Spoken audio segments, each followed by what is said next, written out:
Well, if everybody's ready, we'll get started. Welcome, I'm glad you could be here with us on this fine Friday morning in Butte, Montana. My name is Bob O'Boyle. I'm the current director of the Gathering Project. The Gathering is a oral history project that started at the University of Montana. Our Bernadette Sweeney here, she's the original director and really kind of has been the building blocks that I've been trying to add to now. The Gathering's been going on for several years now. We've been doing a lot of interviews. These are archived. The audio files are at the Mansfield Library at the University of Montana. This is part of the Irish Studies Department at the University of Montana.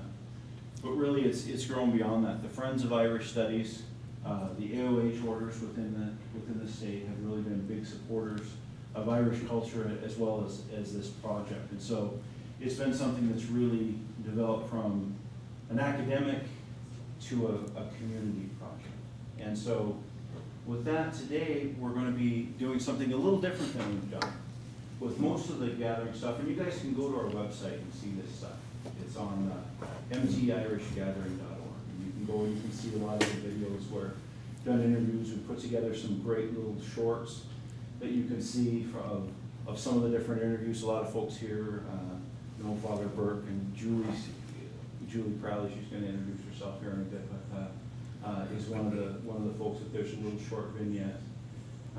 Even a little short about Dublin Gulch up here. I don't know how many are familiar with the old Irish neighborhood of the road here where the Kelly mine is, but we have a little short on that. And so the Gathering really is kind of this multidisciplinary. There's history, there's anthropology, there's literature. We have behind here we have a couple books. One is our catalog that has a lot of the interviews that were done as of 2011.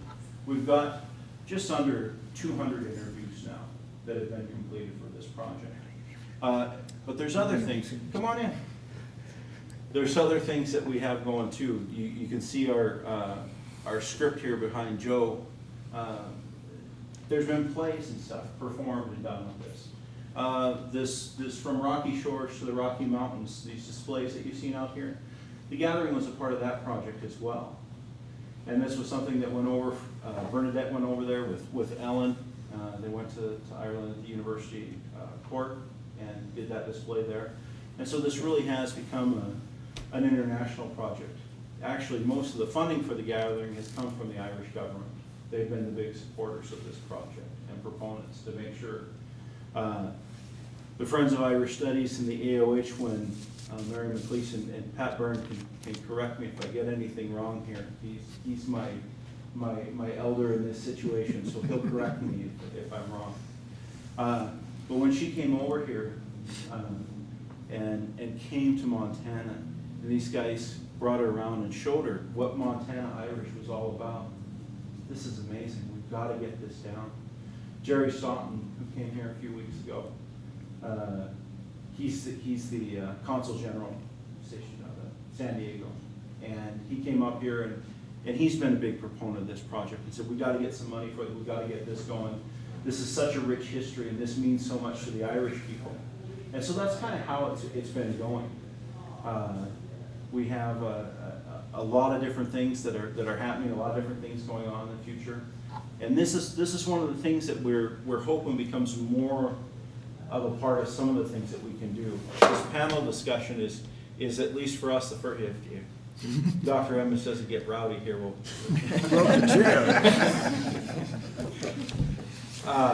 Well, this is the first time we've had a panel discussion like this. And when the folks here at putting on the festival called me up and said they wanted to do this, they said, but we don't want it just to be Butte people. We want people from all over Montana that are Irish, and we don't want it just to be a Butte project and stuff. So I said, okay. So I kind of put together in my mind a dream list. I said, okay, well, if I could get all these people to agree, we'd be over the moon. And I couldn't imagine that all these people, come on in. You can. Thank you. I'm so sorry. Yeah, no problem. No, you're fine. I went to the wrong place. I totally understand. I apologize for that. Yeah, come on in. Hi. How you doing? And so this panel discussion really is kind of, for me, a lot of the folks that have been big supporters, a lot of the people have been big idea people. This was kind of the all-star dream list that I was hoping we could get for this. And so I'm really proud that everybody's here and everybody's together. And so to begin with, we're going to go around and everybody's going to give you a little introduction of who they are. We'll start with Julie on the end and work back this way. Introduction of who they are, a little bit of their family history and whatnot, that type of thing. And so Julie, if you want to get started. I'm Julie Crowley. I'm third generation Butte. All of my men were miners. My dad worked underground. Both my grandparents worked underground. 2 uncles worked underground. 3 great uncles worked underground. The Irish side is on my dad's side. Both my grandmother and grandfather were directly from Ireland. My grandmother was a Sullivan, and she was from Ardgroom, kind of by Cuig, Ireland, down in County Kerry. My grandfather was from County Cork, down by County Lough, Glenbeg. My great-grandparents had 8 kids. 6 of those kids came to Butte, 4 boys, 2 girls. Of the boys, 2 were killed in mines underground here in Butte. They never married, never had kids. 1 helped save lives in the Granite Mountain Spec disaster. He was a helmet man in that disaster, and if you look at the old movies where the underwater diving, they had those big helmets. That's what the apparatuses were at the time, at the turn of the century, for going underground and breathing. During that disaster, he was so moved by the loss of life and the inability, because of those cumbersome helmets, to save more men, that he went on and he pressured the Anaconda Company and got commissioned and went on to invent an individual breathing apparatus. And that apparatus is on display at the Mining Museum in the Orphan Girl engine room. 2 of the girls, 1 stayed here in Butte, she never married. The other one, Nora, married an Irish guy. They met here in Butte, and she moved to San Francisco and she went on to have kids. My grandfather was the only one out of the 4 boys that came here that had any children. And I'm the prodigy of that, and I hate to say I never was, well, I was underground, but never mind. But darn it, we ended up with a girl, right? But that's my history. The 2 guys, the 2 men, the brothers that stayed in Ireland, were on the anti-treaty side during the Irish Civil War. And Patrick was very political during that Civil War. He was later killed. He was beat to death by the butt of a rifle, and he died in 1924 as a result of his political activism in Ireland. He did come to Butte and stayed in Butte for a short time with the brothers here for political asylum. He never had kids. My Uncle Jerry stayed in Ireland. He went on, had a son, and he stayed politically active up until the day he died, in still believing in a free Ireland, total free Ireland, one nation from the British control. My name is Pat Byrne, and I was born in Superior, Montana, as a result of a mine injury here in Butte. My father was underground for 17 years here. He lost his father when the father was only 21 years old in a mine accident. My grandmother lost 3 husbands in these Butte mines and had 4 different children. They still live here in Butte. I was born in Superior because of the mine injury, as I say. My father lost part of his foot, and he had met a young woman by the name of Mayo down in Superior when he was in the CCCs. And they married and came to Butte. After his accident, they went back to the in-laws, and that's where I was born, and then we returned to Butte. And I lived on the south side, just below the high school, and left here in 1948 and went back to Superior, where I graduated from school. My family are from the Wicklow area in the east side of Ireland, and my grandparents were born in Seven Churches, which is down near Glendalough, for those of you that have been over there. I married a Butte girl by the name of Riley. Her father was a notable bar owner here for many years, Red Riley, for those of you that know him. They were from County Cork. His mother and father were from County Cork. But my family and that family never spoke much about the Irish history or any of that. It wasn't until 25 years ago that I became interested in my heritage and started to look into it. As David Emmons has probably told you many times, there were people who came here and they had to come here, so they were angry. And my parents, my grandparents, never spoke much about Ireland at all. They were upset that they had to come here in the first place. And I've been very active in the last 20, 25 years with the Irish community, helped with the University of Montana establish the Irish Studies program and the Gaelic Society. The first An Riwa was held in Missoula for about 3 years, and we ran out of room, so Butte was able to get all these streets closed and so forth, and it's turned out to be a wonderful thing here for Butte. Better. Growing every year. Better, yes. So that's my story. Well, and Pat, do you want to tell them what the position Jerry talked about with you as far as that moving forward? I've been nominated by the Consul General out of San Francisco to be the honorary Consul General for Montana. That action has to go through the consulate, then into Washington to the ambassador, and then into the Foreign Affairs Department in Ireland, and it has to be signed by the Taoiseach or the Prime Minister. So hopefully that'll be done here before too long.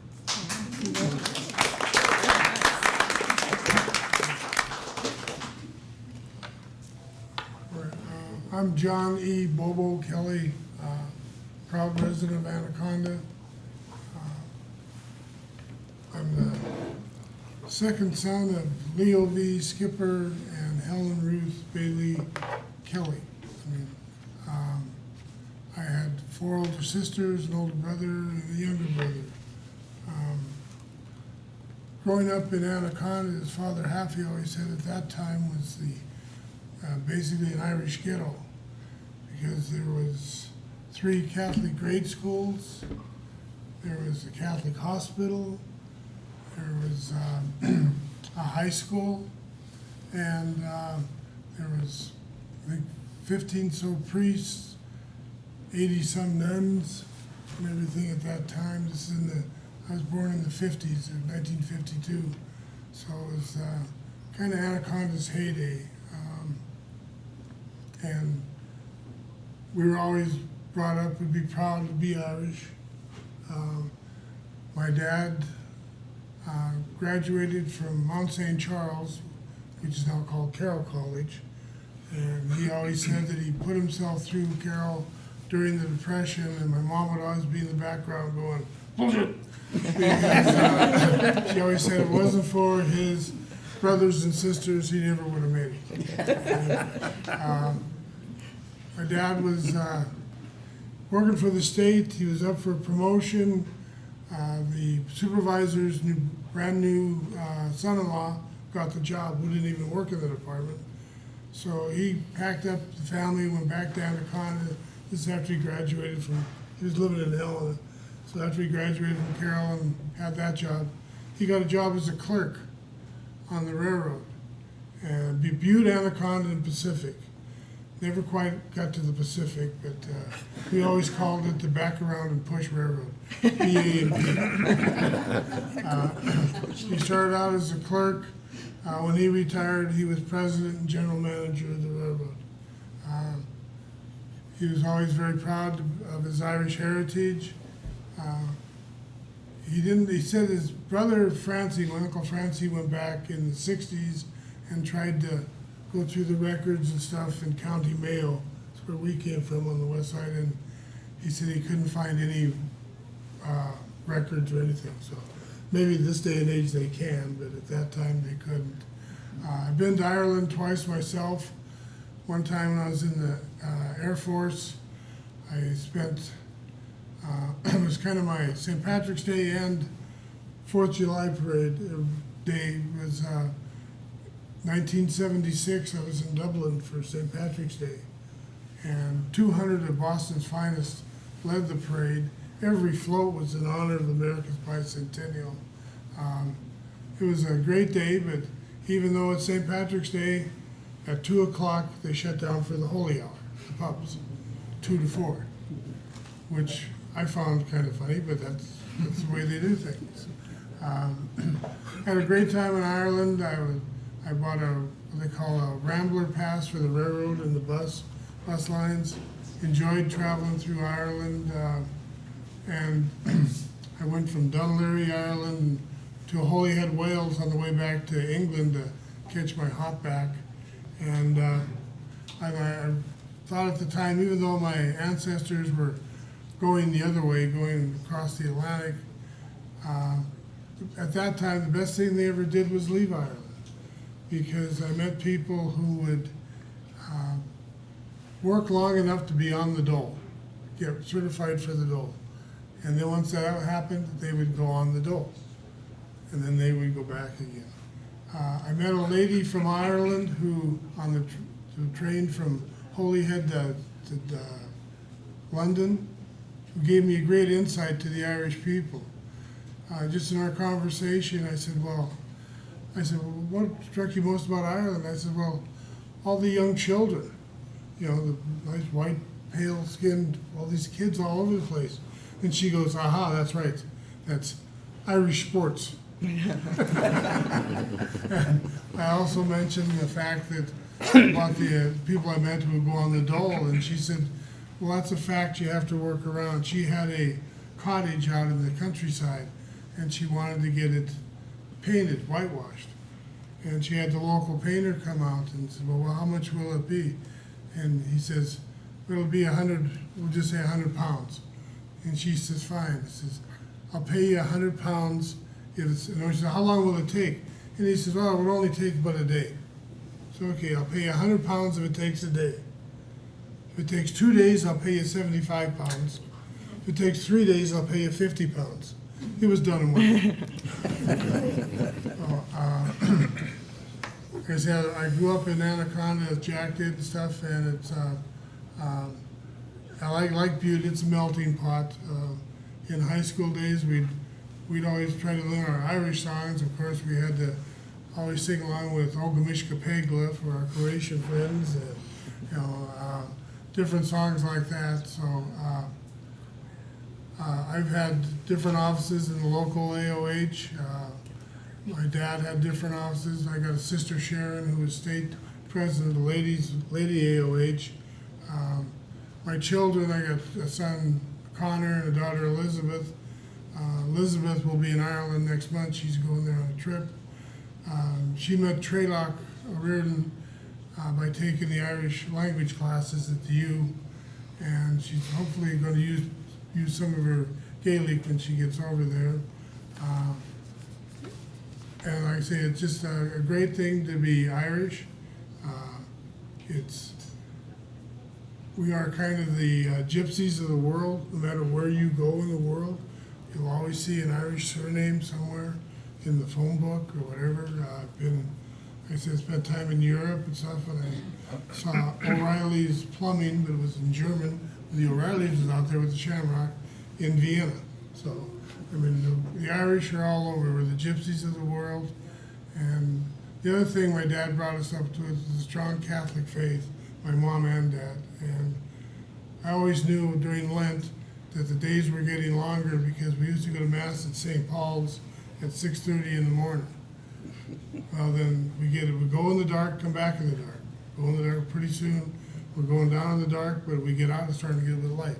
And pretty soon we're going in the light and coming back in the light. So, you know, I guess it was just a way of instilling the faith in us. And while we all have our own call it road faith trip. You have our ups and downs. I always try to stay true to the Catholic faith, and I'm proud to be Irish and proud to be a Catholic.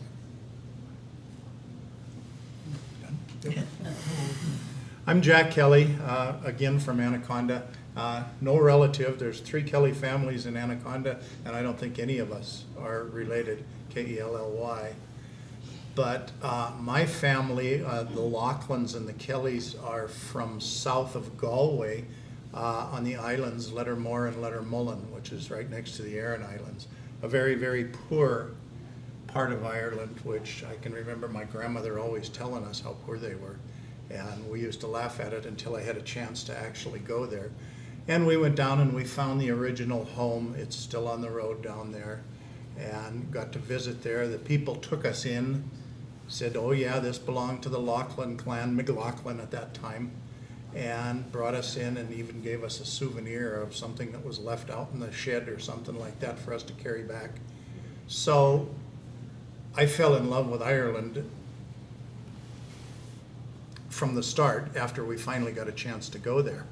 But I am the 3rd generation of 5 generations now in the Ancient Order of Hibernians. My son and grandsons are all in it, as well as my mother and my grandfather. So I kind of took over, maybe taking care of the AOH organization in Montana. I was blessed to be the first state president after we reorganized, and was blessed with putting in Missoula, Butte again, Helena, Kalispell, and Billings. And really proud of those accomplishments. The interesting thing there was, of course, being from Anaconda, the other Irish town in Montana, was the fact that, for example, I was telling one of the guys here earlier, when we went to Kalispell to put them in Kalispell, 30 of the 33 that we put in there that night were from Butte or Anaconda. And so we have splayed out all over the state. I can say probably half in Billings, and in Missoula I think it's pretty much the same. There's a large group of people from the Butte and Anaconda area. We're very proud to have the only Ancient Order of Hibernians hall west of the Mississippi, and we've had continuous AOH presence in Anaconda since we started September 13th, 1885. And at one point we had 3 AOHs in Anaconda. They had 7 or 8 here in Butte, and then as they battled and everything else, things broke down, and Butte has lost their AOH a couple of times. We were fortunate to have it continually. And one of the other fortunate things we have is a record from the very first book, written in handwriting, to this very day, of all the minutes, all the, pretty much all the archives of the Ancient Order of Hibernians in Anaconda. And it's wonderful. These guys were telling me that it's something we have to preserve, so we're looking at a way to preserve it. They have gone through a flood and came out unscathed, and then the last time we had them in the Knights of Columbus building on Christmas Day several years ago. The Knights of Columbus building burned to the ground. One of our recording secretaries happened to take the books out to do some recording with them, and they were in his house when the place burned to the ground. So these books they have a life of their own. And now we are promoting the Ancient Order of Hibernians and trying to get all this stuff recorded for history. And that's kind of my goal. I'm Mike O'Connor. I was born in Anaconda. I guess I was raised in Helena. I'm kind of a mixed kid. My dad was from Butte. My mom was from Anaconda.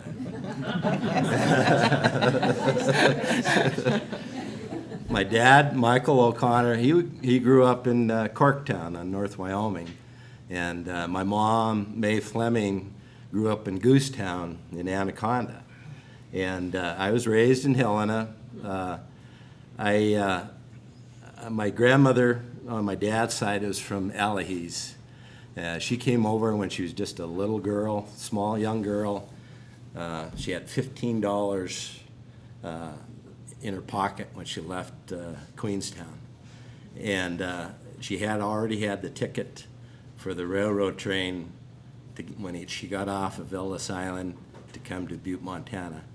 And my grandfather, Michael O'Connor, another Michael O'Connor, he's from Sligo, and he came over a couple of years before my grandmother. They met in Butte, married in Butte in 1901.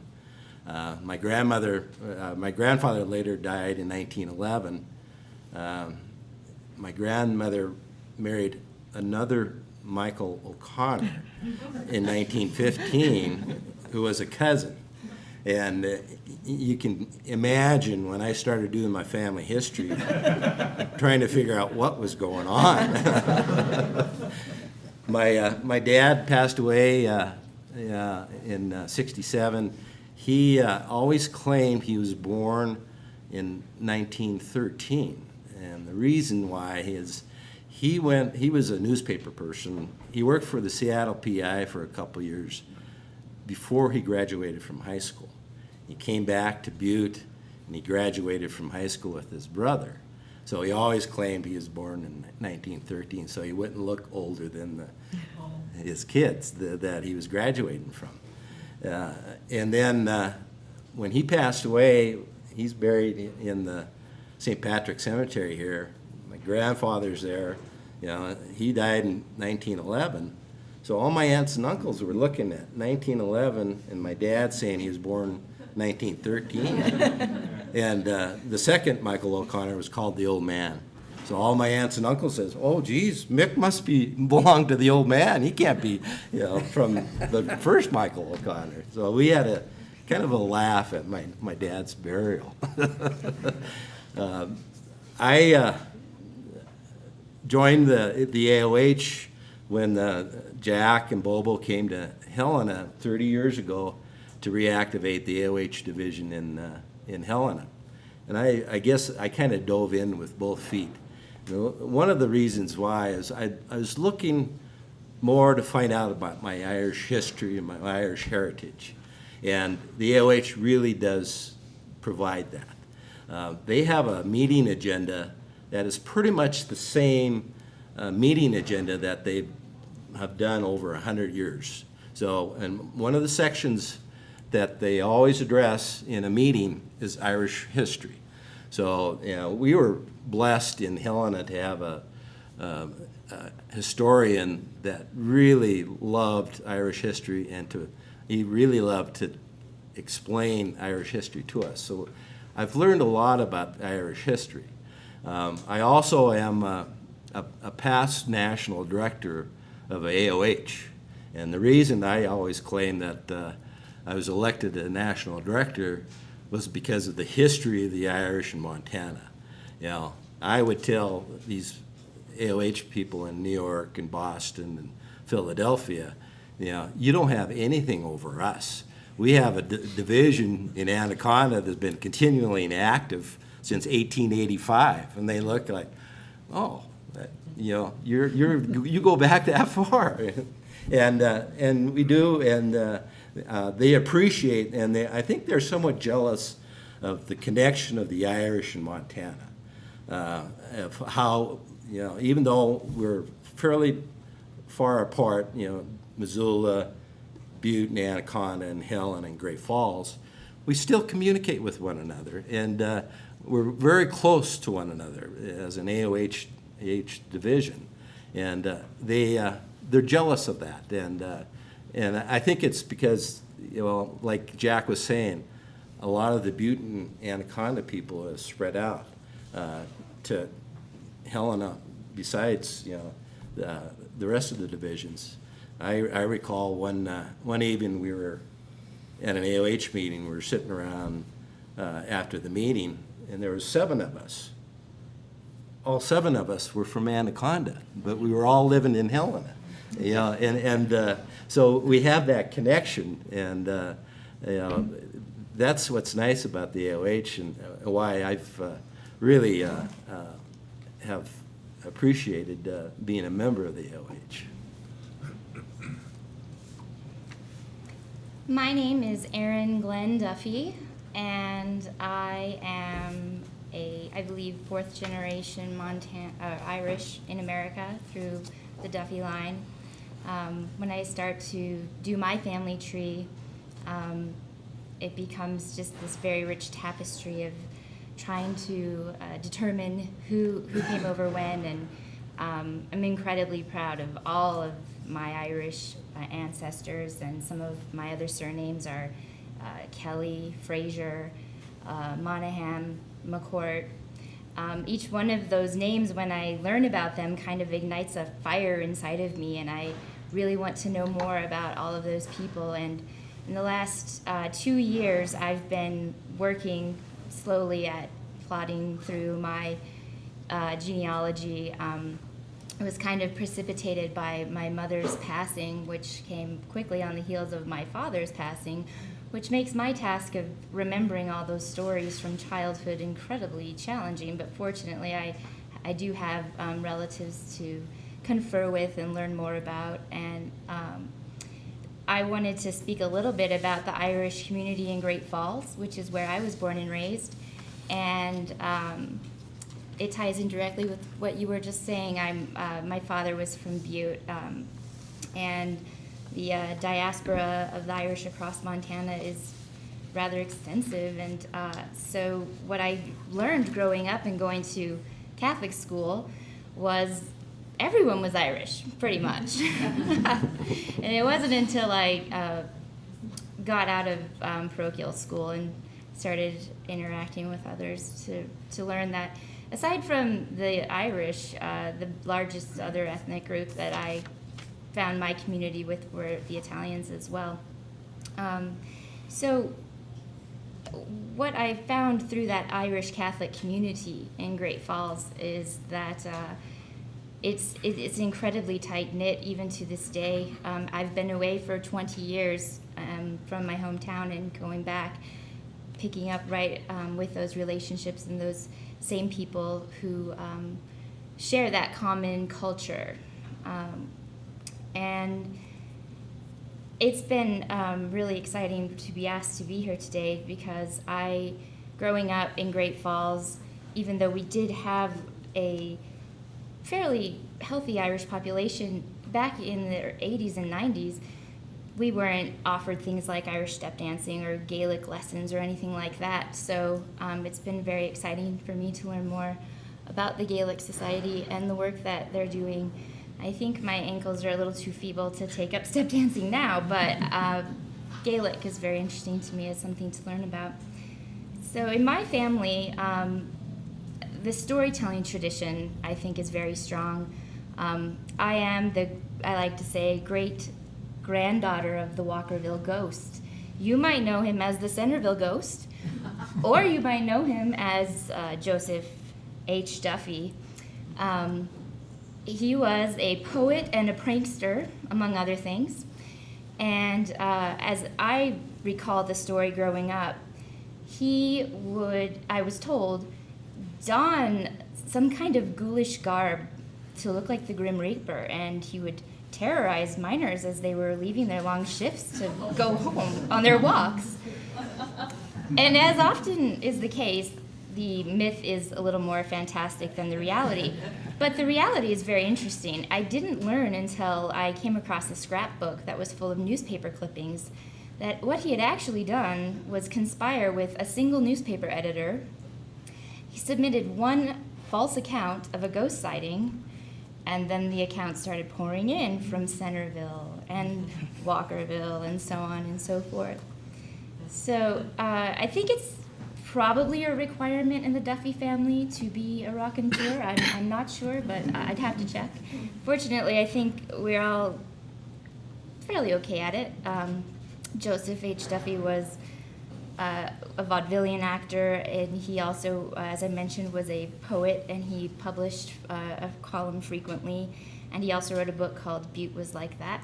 I'm not sure if any of you are familiar with that title.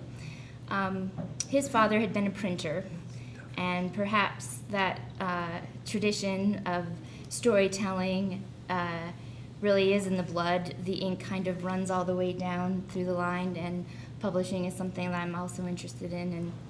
And so it's been interesting for me, without the benefit of my parents, to go back and piece these things together and to kind of independently see where some of our families' interests lie and how they do kind of get passed along through the culture that we are so proud to share. So I think that's about it, yeah. I'm Joe Callan, Cullinane. There's a story that I'll tell you eventually about the Cullinane name. I'm the oldest of 7 children. You won't be surprised. I live in Helena. You won't be surprised for me to say I'm from Anaconda. So I'm not from Helena. I'm from Anaconda, but I live in Helena. I also belong to the Hibernians. I'm a late bloomer in the sense of the Hibernians. I joined them quite a while ago in Anaconda and then transferred to Helena when they organized a division in Helena. I'm the oldest of 7 children, and my dad was involved with the backup and push railway in Anaconda, the VA&P, and he was also a politician in Anaconda. He was a mayor in the mid-60s. All the people that are saying they're from Anaconda here who I know would know my father. Some of you people would know him too. Our last name is a weird story, but it's not unusual, I guess, in the sense that I've heard other people say the same thing, and it probably happened to some of these people here. Our name in the old country was Cullinane, and for some reason it was changed. And getting ready for a reunion in 2009, I found that the change was made at Ellis Island. They went into Ellis Island with the name Cullinane, and they came out with the name Callanan. We think what happened, they ran into some, pardon my language, bohunk or Italian guy working in immigration who couldn't understand the Irish brogue and just wrote down what he heard phonetically. Because in the old country it is pronounced Cullinane over there. So, and that, as a consequence, if we see the name Callanan, we know they're a direct connection to ours, direct relative of ours, because that's where the change was made. Everybody with that name in this country descends from that. There's still Cullinanes in Ireland. I went to Ireland 2008. That's the only time I've been there. I'll go again. It's unbelievable the connections that you uncover when you're there, and how far back your lineage goes. It's unbelievable. I'm sure we're going to talk more about how we got where we are and why we're doing what we do. Hibernians is an important part of my life now. It's really important in terms of going forward with our lineage and our customs. I don't choke up very often, but I choke up when I start talking about my family. Anyway, my grandmother and grandfather came from Ireland. I have some pictures here of them that I'll pull out later. In 1909, and I heard somebody said they had how much money they had in their pocket when they left. They, on the ship's manifest, had to declare that they had $35 in their pocket. And that was, to think that you could, the word lock, stock, and barrel, take everything lock, stock, and barrel. $35 in your pocket. I mean, I wouldn't go to Seattle with the $35 in my pocket. I mean, how they ever did that, it's unbelievable. We know nothing of their trip over. They lived until the mid-50s. I was 17 years old. I could have asked questions. Didn't do it. I'm sure we never did it. I don't know anything about why they left. Nobody knows. We have some suspicions that I found when we were in Ireland. Over there, they still operated then on the old inheritance routine where you would, the oldest boy would inherit the farm. So my grandfather he was the youngest of 3 brothers. he had no hope other than to be a farmer all his life, working for his brother. If his brother died, his brother's son would inherit the farm. So, you know, he had no hope. That was what drove him here. They were all from Cork, which I'm surprised to hear some people here say their ancestors in Butte are not from Cork. I thought the world was from Cork. Everybody I run into people occasionally in Butte that knew my grandparents real well. And some of them, one of them, that a well-respected guy, Kevin Shannon, knew him personally.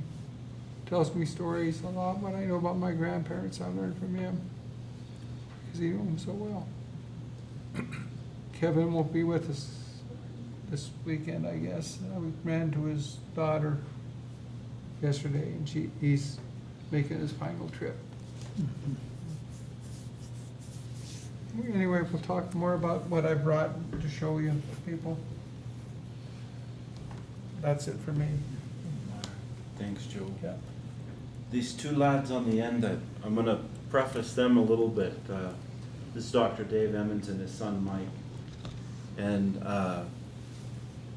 when we were putting this together, I contacted Dr. Emmons. He was, I took a class Butte, or well, it was Irish in Montana, or some darn thing, from Dr. Emmons. He didn't even remember the class. You remember.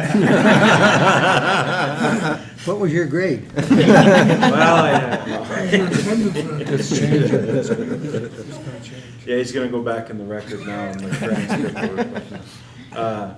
And so when I was putting this together, I don't know if any of you, probably several of you, are familiar with Dr. Emmons. He published the book The Butte Irish and Beyond the Pale. And,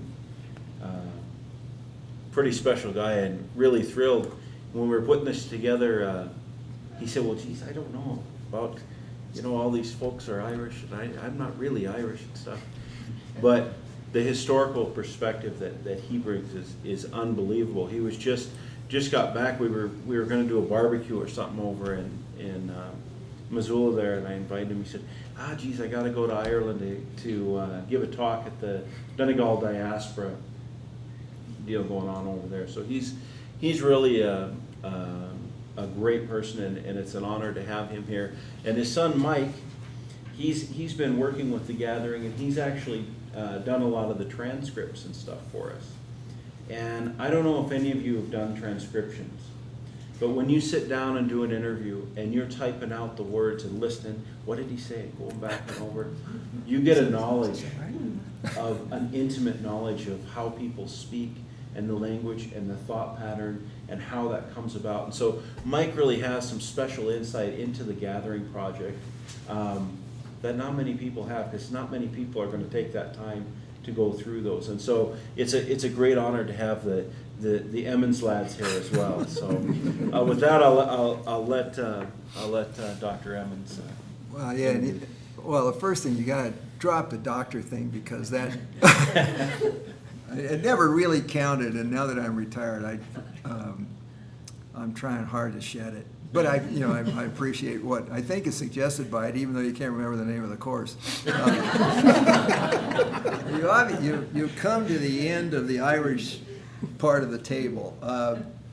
I used to try to say that Emmons was son of Ammon and claim sort of a remote attachment, but it's just not true. In fact, it's probably an English name, but I don't even know that. On the other side, since this has been a part of everyone's discussion, I'll make it a brief part of mine. My mother's name was Irene Yolanda Celentano, and her mother, Cristina Martella, was from Scano in the Abruzzi of Italy. Her father, Michael Celentano, was from Naples. That part of the background I know. And of course, the Catholic part of the background I know as well, so I can at least claim some association with with all of those Irish priests who made us, all of the Italians, go to mass in the basement. When the Irish cops weren't arresting the Italian gangsters, but that was really my only association growing up. A member of St. Catherine's of Siena Parish, not St. Michael's, not St. Patrick's, not IC. This in Denver, Colorado. But I think that, and I've had this discussion with a number of historians of Irish America who are not themselves Irish. I'm one of about 6. That's a very, very good thing. It establishes, I think, the academic legitimacy of Irish studies in a way that nothing else could. We can now, Kirby Miller and I, for example, David Brundage, Bruce Nelson, and others, non-Irish working in the history of Ireland and Irish America, do so not out of some sort of filial devotion, although I think that is a perfectly legitimate allegiance, but because the Irish are important enough because of the historical lessons that they tell us of continuing allegiance to a place and to the people who live in that place. And what it says about present-day immigration issues in this country. We learn so much from studying the people who came and who are represented at this table. And with that, I think in my conversations with him, has been struck by those associations, and I'll let him talk about them. Well, sure, yeah. There's a little bit more Irish left on this side of the table on my mother's side. Caroline, her maiden name was Dollard, and her family came from County Offaly and Laois. Kings and queens, as it was known at the time of the immigration. Sort of the central eastern part of the island. I grew up in Missoula and live there today. And I I randomly came into contact with the gathering. I lived in New York for a year working as an intern at a publishing house, and met and befriended the stepdaughter of the late writer and actor Spalding Gray, and was asked to transcribe his final audio recordings, which were sort of his half diaries, half monologue, or third diaries, third monologues, third suicide notes, because he would take his own life shortly thereafter. And really found that such a fascinating process that I decided that, it would be, that the transcription of oral histories would be something I'd like to pursue in just as a job. And so when I heard about the gathering and the work that you and Bernadette were doing, it just sounded perfect for me. When I applied for the job, I was unemployed. When I received the job, or the commission to transcribe the gathering transcripts, I'd begun work at a production company in Missoula that has since kind of blown up, and so you guys have been very, very patient with me as I make my way through these, but it's been an absolutely fascinating process. In fact, Mr. Kelly, Bobo, I'm working on yours right now, and it's turned out great, just about wrapping it up. It really has, it's been a fascinating process for someone who's sort of only peripherally but passionately involved or interested in Irish culture to do this. Because of my dad's work and my mother's heritage, being Irish was definitely, although I'm only a quarter, was definitely very, very important to me growing up. I studied Irish literature in college under a woman named Carol Loeb Schloss, who was James Joyce's daughter's biographer.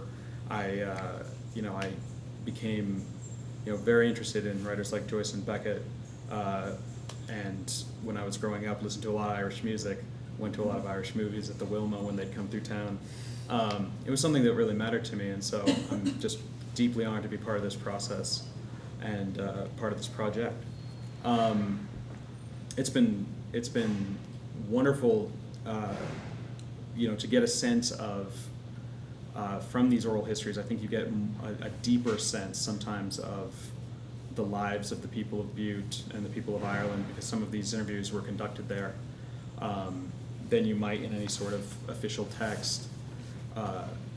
You get a sense of the inherent wordplay and the passion for language that the Irish people have and the Irish American people have. Mr. Shannon was mentioned, and I was just rereading his transcript on the trip over, and the stories he told are so fascinating. When that transcript becomes available, if it's not already on the website, please seek it out, because he talks about a friend of his who, growing up, who would say things like, because English was his second language, things like the sole of my leg.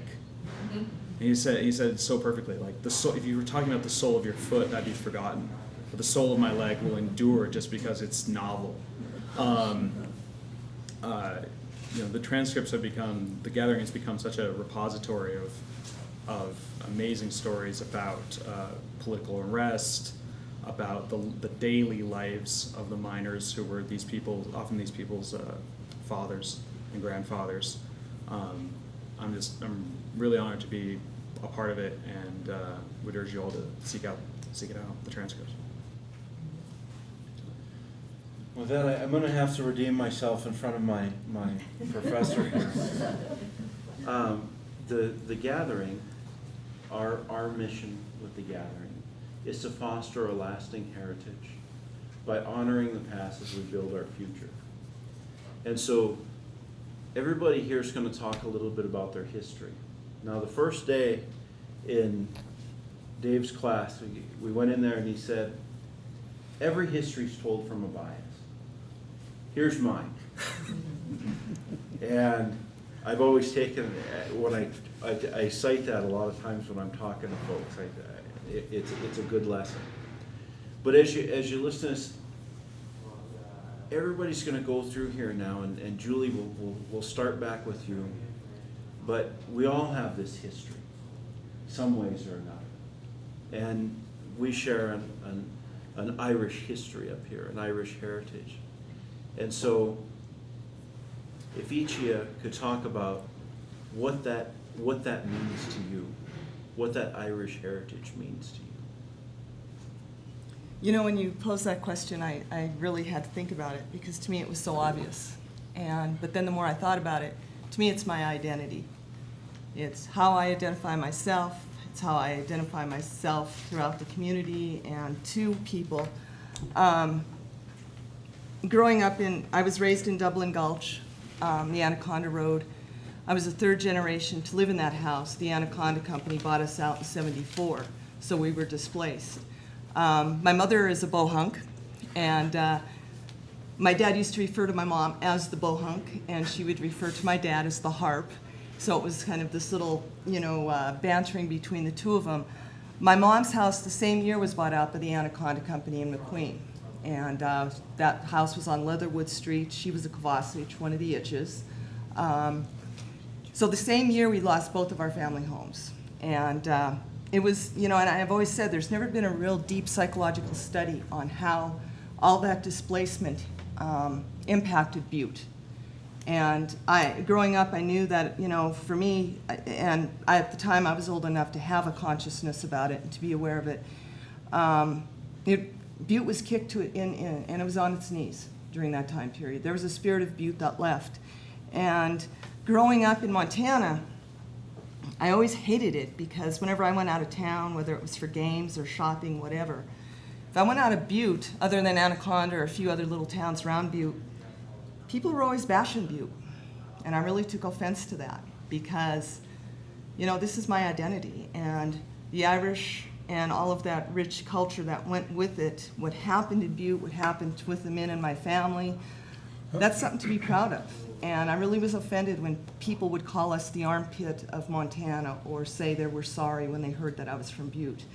Butte has got a great, great history, and it contributed to the local stage, the state stage, the national and the international, when you look on Irish politics as well. Back in my grandfather's time, they just came here off the boat. And during World War I, there were several strikes in Butte, because the Butte Irish did not want to go to work to mine the minerals to help Britain win the war. So a lot of the Butte Irish were striking against that, and it was a political statement. And that was early in World War I history. So growing up politically, that affects you. It's that nature versus nurture argument. Of course, you're a product of your environment. Growing up with those stories, growing up hearing about the American Protective Association and the 4th of July riot in 1884 maybe, I'm not sure on the year, how the American Protective Association flew the colors for the APA, and they were anti-Irish in Butte, and it caused a huge riot in Butte. And when you look at new immigrants coming into the country, and the Irish were no different, and I hope not to offend anybody, but we were at one time called the Green Niggers. That's how we were seen. And nobody wanted to hire the Irish. And that didn't happen here in Butte because, of course, Daly became a millionaire and one of our copper kings and hired all the Irish. But it really affects how you're raised. It affects how you see yourself. And I just had this conversation with Derek Warfield last night, and I've had it with Bob. The Irish were basically written out of American history. Butte is basically written out of Montana history. I saw that growing up, looking at history books being taught in high school and junior high. You could just see Butte, less and less written about Butte. And then as my kids, and I was looking through their history books, just a snippet about Butte. So it's about writing out a generation, it's about writing out a race. And that's why for me, doing this gathering and talking about Butte, and now when I go to other places and people give me a hard time being from Butte, I will go on with an hour-long lecture about Butte and Butte history and how it was so important. And by the time they're thinking, lady, just get out of my face, I don't want to hear it anymore. Where before, when I was younger and dumb, I would get very defensive and get very angry. But I've learned now how to channel that. And the political stage with my family, I remember I was young and dumb, a teenager. I was working part-time. So I earned money to buy this really cool ski jacket, and it happened to be peach. And I remember on St. Patrick's Day one year, I went to go out the door, and my dad literally stood between me and the door, and he said, "Where do you think you're going in that coat?" And I knew the political symbolism of orange in Irish, but I was trying to make my argument that it was peach. There's a difference. Well, my dad had nothing to do with it, and my dad and a lot of the Irish people I know have a way of setting their jaws when they get very upset and very angry. And I always knew when my dad's jaw set a certain way, it was like, back off. So I ended up, his jaw set, and there's nothing more said. So I went in and I changed my coat. Well, the only other coat I had was a teal coat with an orange stripe.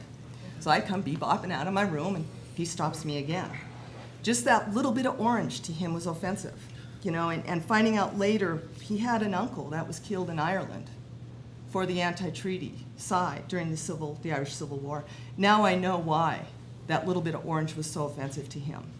And I'll be damned, not too long ago, Kevin Shannon, I happened to be wearing, I made a great trade. I traded this Irish kid, he was drunk, a Butte t-shirt for his Irish jersey, and it had just a little bit of orange on it. It was like the world, and it was split with the orange flag, just a teeny bit of orange on it. And Kevin Shannon stopped me on St. Patrick's Day one day and said, "What are you doing, Crowley, wearing orange?" I was like, "Oh, crap."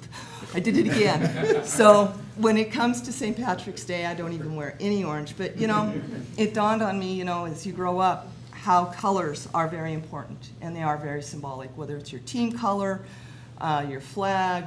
And so all of that was ingrained in my identity. And my men were Union men.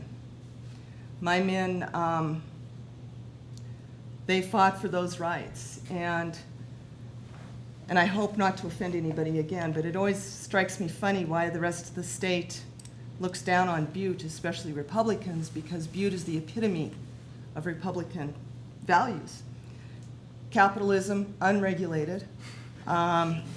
They unregulated environmental impact, out to make a buck. And this is the result of what unbridled capitalism will do. You've got huge environmental impacts. You've got low wages. They were unsafe mines. So growing up through all of that, I learned, and I've become, I guess, a very strong, opinionated woman. I've been told that many times. So yes, it is my identity, and it is who I've come to be, and you just don't get away from that. I don't know, I'll probably think of something else,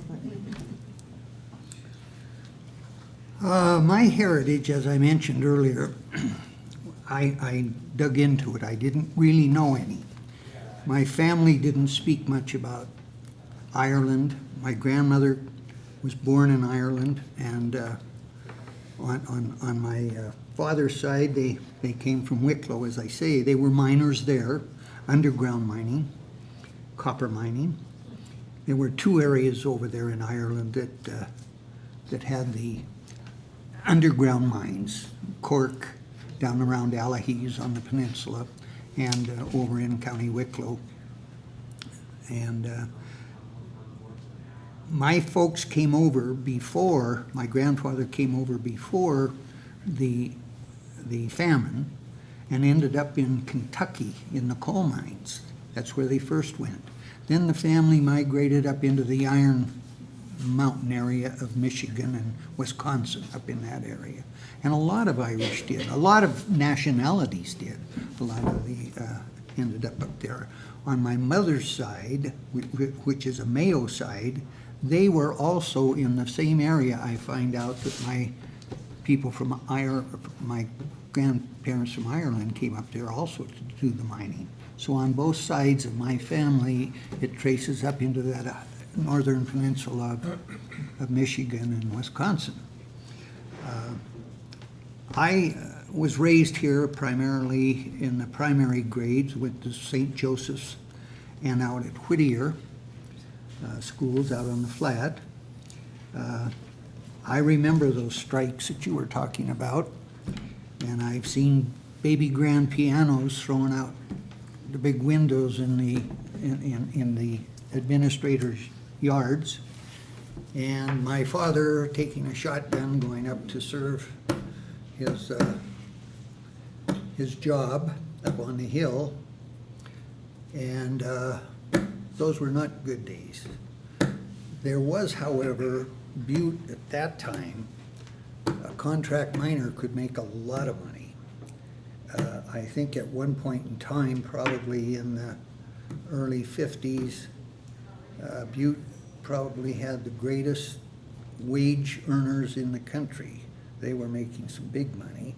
A contract miner, even as I worked in the mines in college, I didn't go underground except to put some air down on the main shaft of the Mountain Con mine about a mile deep. And they were bringing air down, and I was working there on that. I did work out in the pit on a shovel out there as a shovel oiler. And I have some great memories here in Butte. In those good days, going up to try to sell papers on the corner by the Rialto, keeping my hands warm with the pots from the Tresolina tamale guy, and fighting Bill Bennett to get the corner so I could sell papers when the light turned red. But no, I have some great memories here in Butte, and it's the heritage has been wonderful. You really know you're Irish when you go to Ireland and you don't want to come home. And I've had that experience. I'm a type A person, can't sit still for very long and so forth, but when I get to Ireland, I just mellow out like you can't believe. I'm in no hurry to go anywhere. Thank you. My Irish heritage, I guess I'll focus around St. Patrick's Day. My dad always instilled in the Kelly kids, everybody's Irish on St. Patrick's Day, but always remember, you're Irish the whole year, all year. So he says, we welcome everybody to be Irish on St. Patrick's Day. When I was growing up, St. Patrick's Day was always a fun day. Jack, I know, says it was like a holiday for him, but you'd always wear green, you'd have other stuff. I went to parochial school in St. Paul and then Anaconda Central, so had to make sure you wore your green, and you pinched anybody who was wearing orange, that sort of thing. Trying to keep the traditions going. I got into the Hibernians after I got out of the Air Force in 1977. I joined the Hibernians, and I was so awestruck by when you talk about the meeting schedule, how it was run, and the different symbolisms, the salute or whatever that you do for the president, and how it was always run by Robert's Rule of Order and all that. That really struck me, and I said, this is where we got to keep going, keep and violate all these different traditions we have here. When I was going to school down at MSU, the first year down there, St. Patrick's Day rolled around, and it was just another day down there. I'm going, what the heck's going on here? Next year, I started Bobo's Irish Fling. And what I had done was I got a hold of a beer distributor, and a certain kind of beer you could put green dye in to make the beer turn green in the keg. So I said, well, great. Well, what he forgot to tell me is the keg's under a lot of pressure. So I had this horse syringe filled with 50 cc's of green food coloring, and I put it in, and I was automatically the Hulk, it's just green. I couldn't get it, so I was green for my first bowl. Last year we had it down in Bozeman. We had it in my house. I was renting the first year, and then after that we had it down in the Moose Lodge. And I had T-shirts made up, and had students from all over the state and all over the country and stuff come to it. It cost you $3 for all the beer you could drink. Of course, it was green beer. I had a reel-to-reel, which I thought I bought in the service because I could play all this music continuously. And I made tapes of Irish music and contemporary music. And of course, my dad was also a musician, so I had a big band in there too. And it was a big hit. Everybody enjoyed it. It was always the Friday before the start of finals week. So everybody could have a good time and then start studying after that. One time we even had a bus from Anaconda come down. And those people were great because they say, I already bus people. But it was a lot of fun. The last year we had it, we went through 18 kegs of beer. It was just a way for kids to blow off steam and stuff, and in a good way, and it was a lot of fun. It's, like I say, the Hibernians are a great organization. They got a lot of history, a lot of great members, men and women. I've met so many wonderful people. A lot of them have passed on now, and we're all going to pass through the veil, I know that. But I always remember too, we're all going to be together again. We will all be together again, and that'll be a great day. Thank you. I guess the heritage that I remember most is going to my grandmother's house at lunchtime, going from St. Paul's School. She was a half a block away. And she had the three sons still stayed at home. The daughter was still living at home. So it was one happy family. Nobody ever left. They had it too good, I guess. And they all spoke Gaelic. And you'd sit there the entire lunch period and eat, and of course you thought they were talking about you because you couldn't understand them. But they conversed back and forth in Gaelic, and my mother did too. They all spoke the Irish, and so right from the start we had that instilled in us. You're Irish. I remember I was working years later as a police officer. Of course, I had no other choice, I guess, being an Irish cop.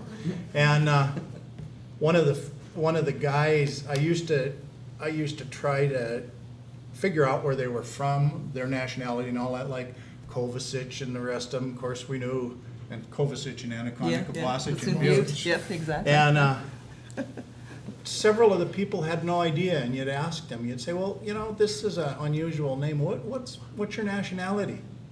I have no idea. That's not that big of a deal to me. And it was like, oh my God, that was our life and we knew we were Irish from the start. I married a German girl. All my kids are still Irish. And now their children, they're all Irish. And of course, my wife gets upset about that. She says, no, you're not, you're half German. Well, yeah, okay, we're Irish. So they're Irish anyhow. So the Irish goes on. And I guess in our hall down there, probably the thing that says it the most, born and died Irish, we have a sign down there that says, if I wasn't Irish, I'd be ashamed of myself. I never thought about it, but maybe that's true. That's all I have.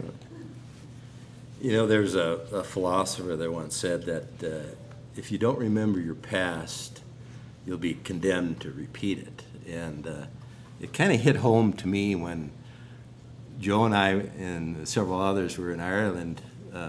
I got to meet my cousins for the first time. And he was so proud that a cousin from America came to visit him. And so he took me to the old homestead. He took me to all the graves where my ancestors were buried. And then he took me to, out in the middle of the countryside, a mass rock. And he was explaining, you know, and you could tell that where this mass rock was, you could see the road from both sides in case somebody came, they could hide. And then you remember, you know, what your ancestors went through for us. Yeah, and we need to remember that. And it's much bigger than us, you know. In the AOH, you know, the past national director prior to me was a guy by the name of DJ Hennessy. He had a department store down the street here. So, you know, I'm awful proud to be able to carry on that tradition. And I think that's what the AOH is about. We do little things to keep promoting our Irish heritage. Because if we don't do it, nobody else will.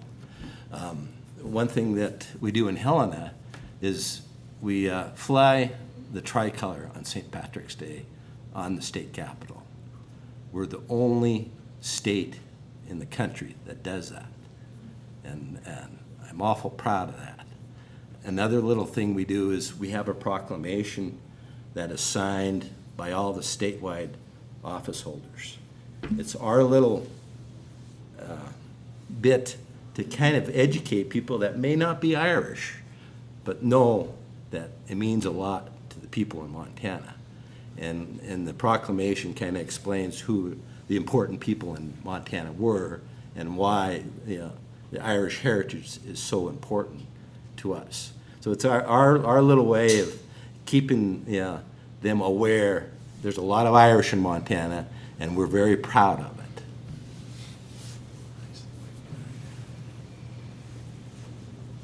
When I think about my heritage, of course I think about my parents and our traditions, and they were both about as Irish as any two American Irish kids could be.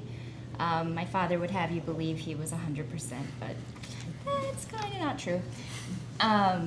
And what comes through the most is not so much actions or food. There's not much food to rave about per se, but it was instilling this deep appreciation of the soulfulness of their interpretation of the Irish people that was definitely passed on to my sister and I.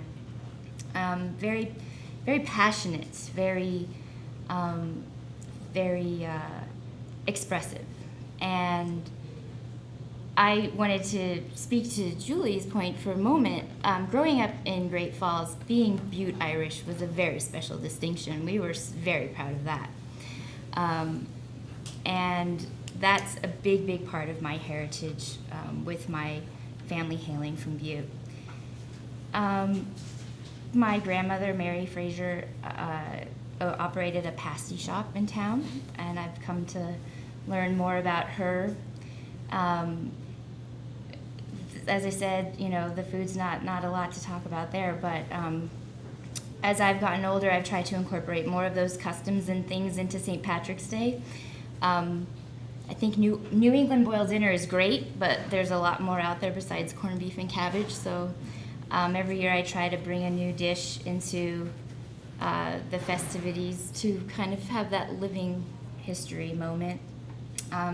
Music was very big. Music is a big way of accessing the culture and the heritage to me. But I think just overarchingly, it's about that passion and that soulfulness that was, I guess, culturally acceptable to keep expressing and came through the line, and I think allowed me to feel like I could embrace a creative path in my own life to express those things. And just an incredible sense of pride, overwhelming pride. And I think that is a big part of what everyone here keeps echoing their sentiment is the Montana Irish are so incredibly proud, and I think part of the reason is that maybe there wasn't anywhere else to go. A lot of, the Irish need not apply in daily scheme of getting the Irish out here to work in the mines. Copper might have been king, but for many years, the Irish, they held court, and they could express that freely, and we are the benefactors of that rich heritage that they were able to pass those traditions down, preserve them at all. In many other cases with different ethnic groups, those things were eradicated to Americanize, which isn't to say that didn't happen among the Irish here, but I think that we can all count ourselves as very fortunate that this pocket of Irish culture existed and continues to exist, and that we're a part of preserving that. Some of these things have already been said. One of the things Pat mentioned that I'd be interested in exploring more with the Irish Studies program. In my youth, I don't remember Irish being a big thing, but maybe it's more like what you were saying, Jack. It's just, we assume you're Irish. That's the way it is. I mean, I don't remember Gaelic being spoken at all in my family. I know they spoke it. I mean, they had to have spoken because they're born in Ireland in the late 1800s. And Mike immigrated here in 1909. So, they had the spoken Gaelic. And I know that from Kevin Shannon. Kevin Shannon has told me that when he knew my grandparents, he knew them mainly by going to Mass with them, and they point out different people. And they would come out of Mass in the morning. It sounded like it must have been a church here in Butte. But they lived in Anaconda. They'd come out, and the men would go to different sides after Mass, and they would speak Gaelic. Women would speak Gaelic, and the men. Do you remember any of that, Jack? Oh, yeah. Okay. I never heard him say, the only thing I ever heard my grandma say that we've attributed to be Gaelic, and I've explored a little bit with people that speak Gaelic, and they'd say, it's not the right word, when she would talk about girls, she would call them gettles. Gettles was the word she used. And she was funny to be around. I have a picture of both of them.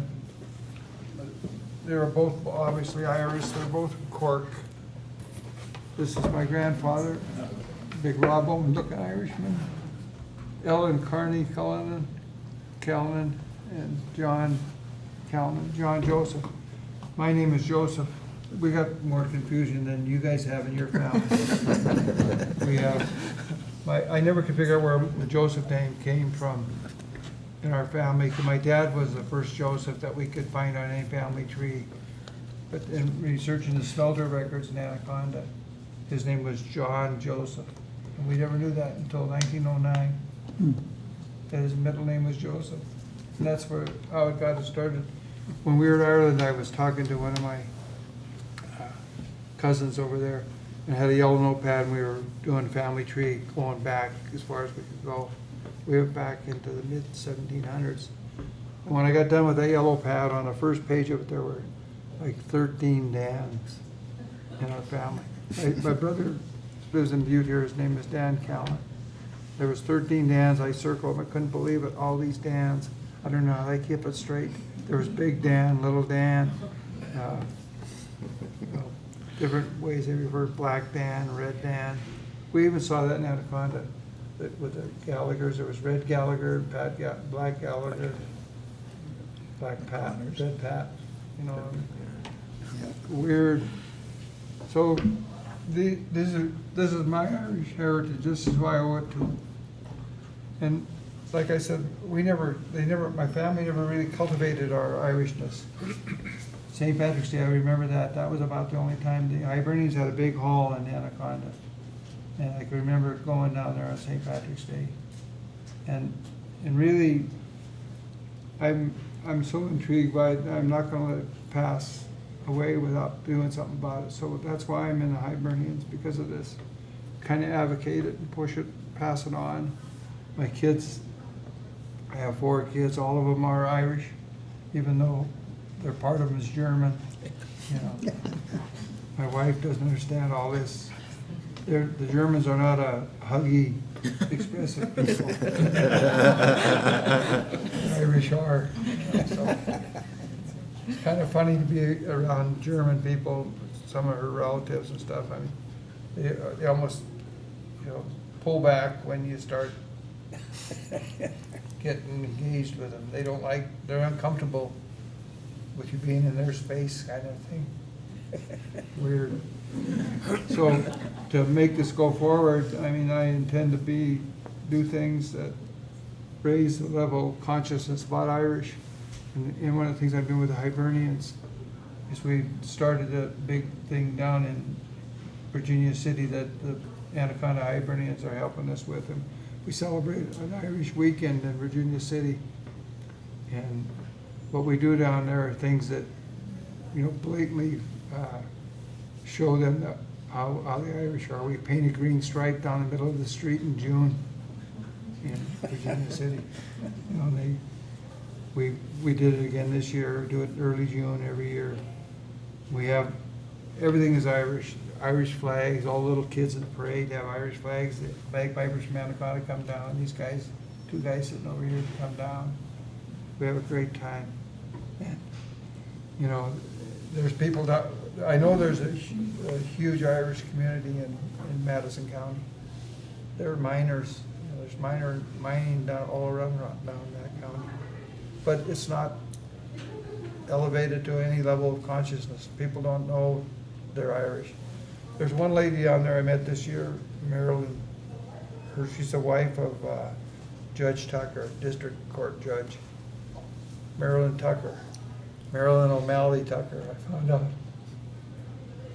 She can trace her lineage back to one of the High Kings in Ireland.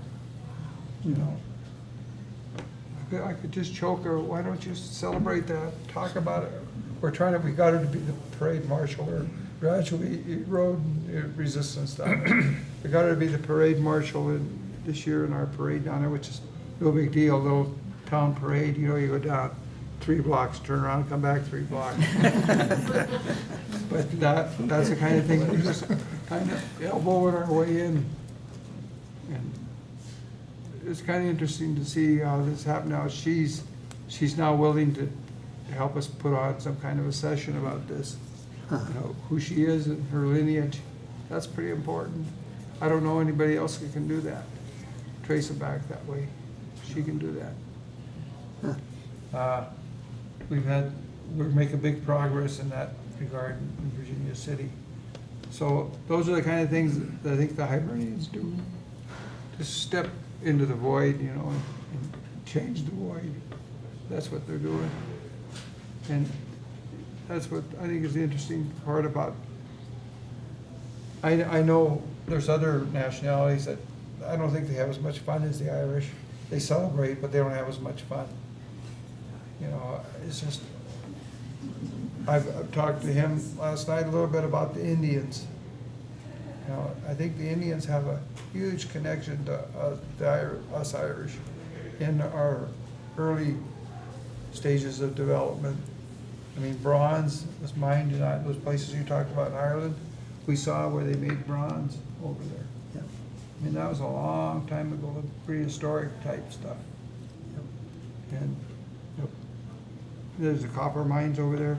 When we were over there, went to this town that you mentioned, Alahis, these guys were in the bar celebrating their Irishness. And my brother and I were crawling through the cemetery, and we found a tombstone over there, a guy who was killed in a mine cave-in in Butte, Montana, brought back to Ireland and buried. That must have been, when we started talking about that, the suspicion was they probably were smuggling guns back in the casket. You've probably heard of that. Yeah. Smuggling guns back to the IRA. But I'm not done with my ancestors yet, finding out more about them, because they lived, they would have lived to the Civil War, or they were here with the Civil War of 1916 going on, but they would have lived in the build up to it. And there was Irish Revolution in 1898, I think it was, wasn't it? Also right around then. So they would have been there, part of that. I'm always kind of mystified why my folks never joined the Hibernians. My dad eventually did when we came back to Montana. My brother came back to Butte, and he was in the service. And he joined the Butte Hibernians, and I joined the Anaconda Hibernians. And my friends were all in the Hibernians. And the rumor in our family was that my dad would never join because he was forbidden by his mother, my grandmother, to join, because that was being caught with the Hibernians label in Ireland was like you were just automatically guilty of being part of the IRA. You'd probably shot on or hung on sight if they caught you.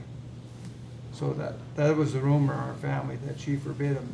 I never forgive myself for not questioning her about those kind of things. Like, she had the answers. I spent a lot of time with her. I was 17 years old. I should have questioned her about the trip, why they left, and why things are the way they are. Never did. Should have. It's the manifest that when they came over on. I started talking about that a little earlier. If you've never seen one of these, you should get one if you're interested. This from Ellis Island. This is the actual copy of the manifest where they signed and their names, and they're over here. You can see Cullinane over here. You see, there's a suspicious thing about this, that my grandmother's name is Ellen, and there was originally a name Annie written in there, crossed out, and Ellen written in. She was the type of woman that would make a correction on an official record like that, right in front of the form, whoever it was. But they came over with 7 kids, I think $35 in their pocket. Kevin Shannon confirmed the story to me about the $35. Then they had 3 more kids while they were over here. We were all raised Catholic, this, Catholic. Everything was Catholic. That's part of our heritage. We never knew any difference than all the names of the schools that I went to, the ones that you guys went to, St. Paul's, Catholic churches. You said there were 3 Catholic schools, grade schools, and there was 3 Catholic churches in Anaconda too when I was there. Now there's 11 here. they tore one down. There's still 2. 9 Catholics and 9 Protestants. For a small town, that's pretty good. Anyway, I looked at the steamship. You can get pictures of the ship and the quarters where they stayed and everything. This was not, one of the famine ships, coffin ships. It was way too late. This was a steamship. Right about this time, 1909, is when they were transcending from sailing ships to steamships. If any time during this period, you could have been on a sailing ship instead of a steamship. There's an interesting story about my Uncle Tim, who some of these people in Butte knew. He, when we were in Ballanine talking, they confirmed this story. They have a different version of it. When they had to get on the train in Ballanine, which is mid part of Cork, and go down to Queen, which was then called Queenstown, now it's Cove. And that's where they got on the ship at Cove. Anyway, as the train was leaving, somebody realized they had buggies back then. They didn't have car seats like we have now. Somebody realized Tim, who was the infant in arms, was sitting on the dock. And they had to hand him through the window. If you remember those railroad cars like pictures you see of World War II. Windows all slid down and people were leaning out. They had to hand it to them. The different version was that they didn't have to hand it to the window. They got them on the train. But our version was that we had heard was he's handed through the window. They would have left him. You know, he would have been left in Ireland. It would have been interesting to see what happened if that happened. Because they were taking a train. The train's not going to come back to get them. There's probably not another train that day going down. But it was pretty emotional to be over there and see, the last things they saw as they left Ireland. Just around that time, where that cove, the town where they left from, is where the Titanic stopped before it sank.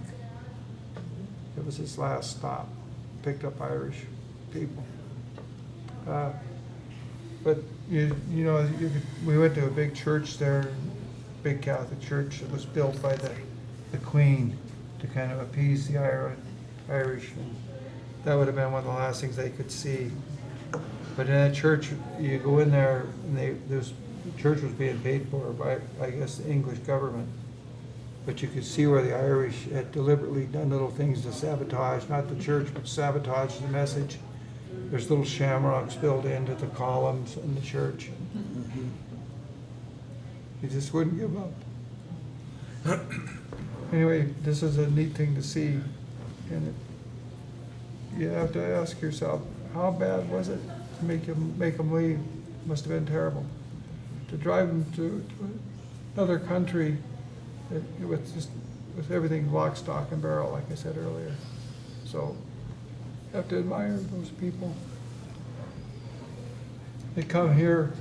Some of them had relatives that they were sponsored by one of the other brother, Timothy, who came earlier.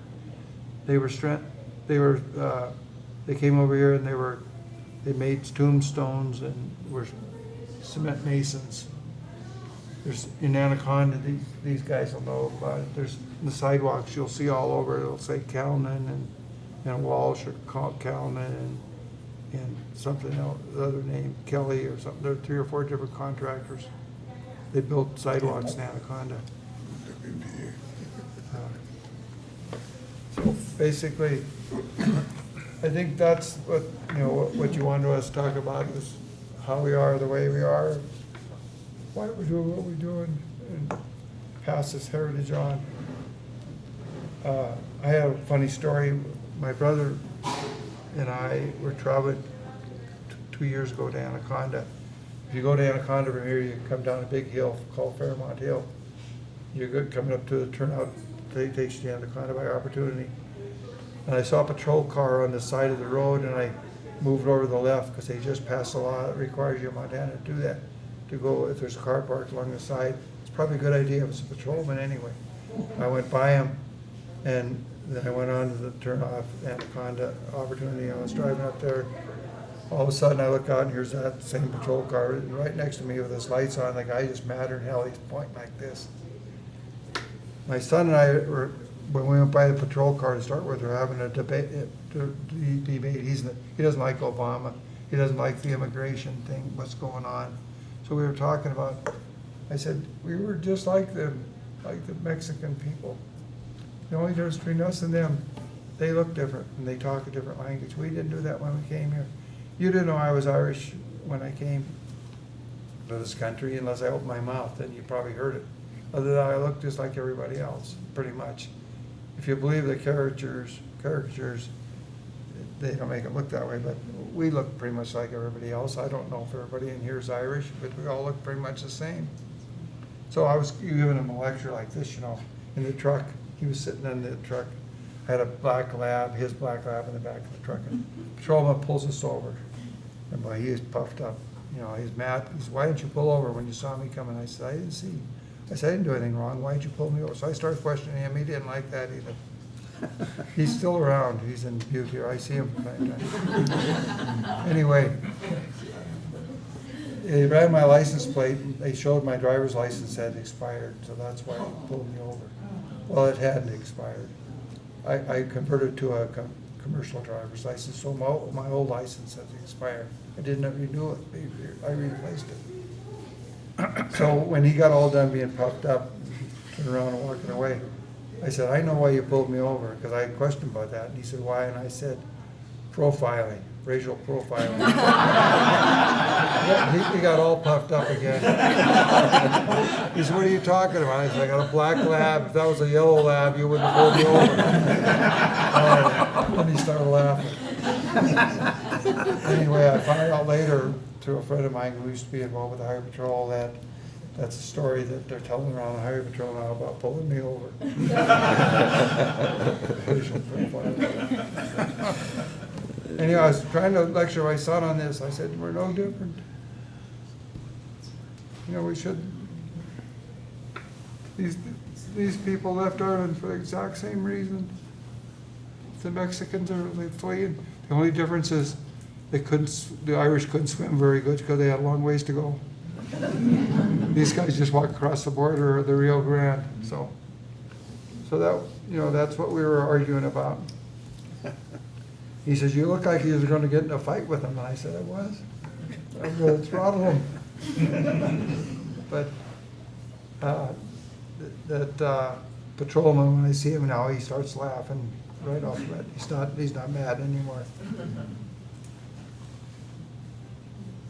So that's what this whole weekend is about. Celebrate your Irishness. Well, since it was noted I have none to celebrate, the Irish, for me, as far as heritage, were mostly a negative referent. Italian families commented frequently on the incalculable damage the Irish did to various vegetables as they overcooked them.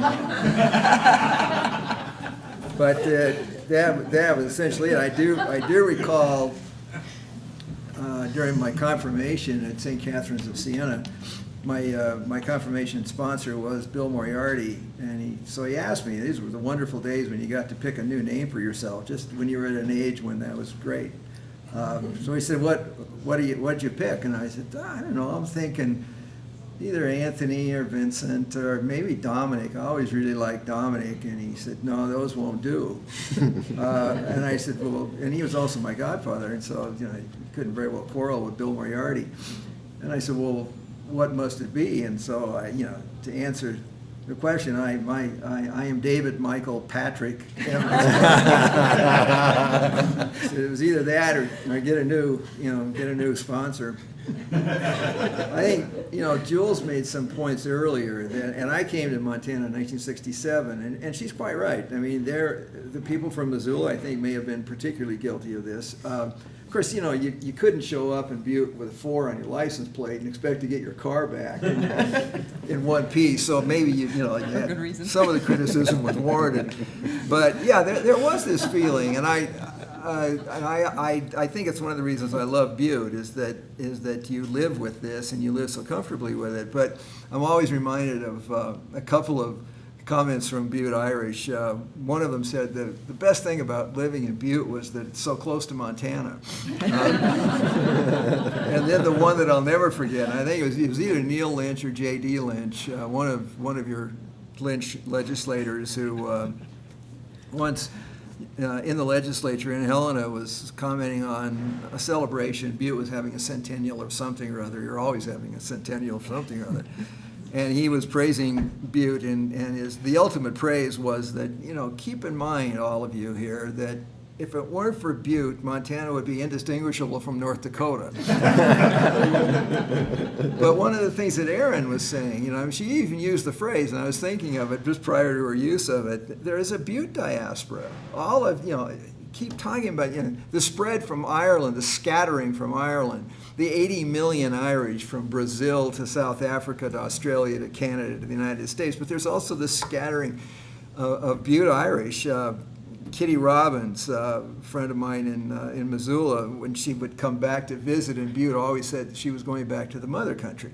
And she meant it, in a reasonable sense. But if Butte makes Montana distinguishable from North Dakota, it's the Irish that make Butte distinguishable from, distinguishable from any place else on earth. There has been this Butte diaspora, which then has spread this Butte culture, a Butte personality, a persona, a collective persona to the state, which may explain all kinds of things that are going wrong in Montana. But I think it explains everything that's gone right. Is that this very subtle transfer of a very particular Butte personality, mentality to the rest of the state. And then one other thing too. And I think this is very much a part of my own attraction for the place. The anti-Catholicism that I grew up with in Colorado, which was run by the Ku Klux Klan. The mayor was a Klansman, the mayor of Denver, the governor of the state was a Klansman. But don't get too comfortable, Montanans, because there were 44 Claverns in Montana, including one here. But you have gone through all of this and you've maintained this marvelous balance, and I hope that some of that balance comes from your very quiet pride in not the Irishness of the place, that's fine, but 21 billion pounds of copper came out of the ground in this town. The vast majority of that copper was smelted in Anaconda. You have every right to be inordinately proud of that. 2 world wars were won because of that. The entire nation was electrified as a consequence of that. This place has an importance that so transcends its size and its population that I say there's no place like it. It is distinguished. It is so distinguished in its history and the richness of it. You know, sure there should be pride in your Irishness. I'm proud of being an Italian. We eat a lot better, by the way, that's the truth. But you can't really, you know, you have no control over that. But what happened in this town and what happened in Anaconda, those were controlled by human agency. And for that, you know, a nation should be grateful. You should never be condemned for being anything other than what you were. The most productive, the most diverse place, I think, anywhere around. And that's the magic quality of the 2 towns of Butte and Anaconda. I'm going to leave it to my kid to say something about something, because I have no answer for this, whether the Irish are more, whether there's a greater consciousness of Irishness than say, of being Italian. But I think that what he's learning, I'll let him tell you what he's learning. So Mike, take it away. Bob, can I interrupt just for one second Sure. on something you said, David? You know, it's always been my theory in looking at Butte Irish and the connection between Butte and Ireland. Of course, what was happening in Ireland was spilling over in Butte, but most of the Butte Irish came from County Cork. Right. And Cork is known as the rebel county in Ireland. And I really believe that formed this labor movement that went on in Butte, was that rebellious little nature of the Cork people that came here, and those men and women that were fighting for, you know, something they couldn't fight for in Ireland. They had nothing to lose here. And I think it raised that level here in Butte. That Yeah, I think you're right, but I just got back from Donegal, as Bob was saying, and there were a lot of Donegal Irish that came to Butte, but they came later. And the Cork presence was already established. But the Donegal Irish, this has nothing to do with labor militancy. I think you're right on that. But it does have, the Donegal Irish brought with them a kind of radicalism that the Cork Irish did not have. The IWW, the Irish within the industrial workers of the world, tended to be overwhelmingly Donegal Irish. And there was a lot of conversation about that. We talk about an Irish immigration. We're all throwing it around. Well, you're all from Ireland. No, you're not. You're not from Ireland. You're from Clare. You're from Cork. You're not even from Cork. You're from a townland in Cork. And that becomes very, very apparent when you go there. The Donegal Irish, their allegiances to that county and really, honestly, to the townland within that county. But it's not that they don't like Cork Irish, but they're different. The language is different. You're a Dugan. You're a Dugan in Donegal. You're a Duggan in Cork. The Irish that they speak is different. The way they look at the world is different. So this cork, I had a long conversation, very productive, I think, particularly after I think about the 7th Guinness with a Donegal guy. We were trying to figure out whether these were foreign nations, whether Donegal and Cork even belonged on the same island. He called it countyism in Butte, and it was never.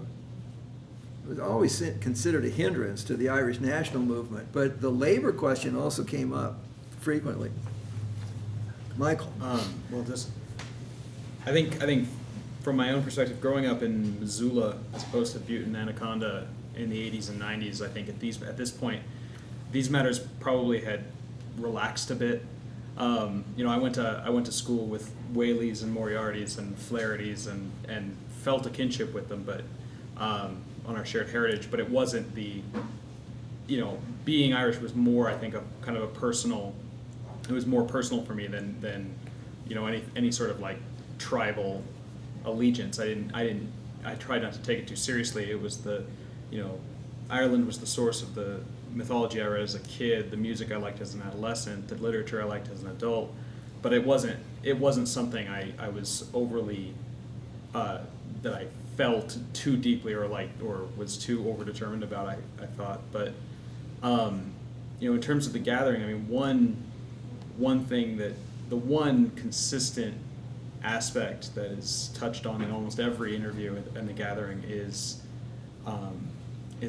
really just pride and resilience and good humor in the face of a tragic legacy. I mean, even before the famine, before the great immigrations that came, I mean, there was someone's life had always been touched by some sort of crippling poverty or by a murder based on, in one case, in the case of a gentleman named Frank Gehry, a murder over just clannish land rights. I mean, the kind of things that can so deeply tar a family's history, but were inevitably, I mean, almost every interview, I think, inevitably sort of overcome and inevitably transcended due to a pride and a shared faith and deeply held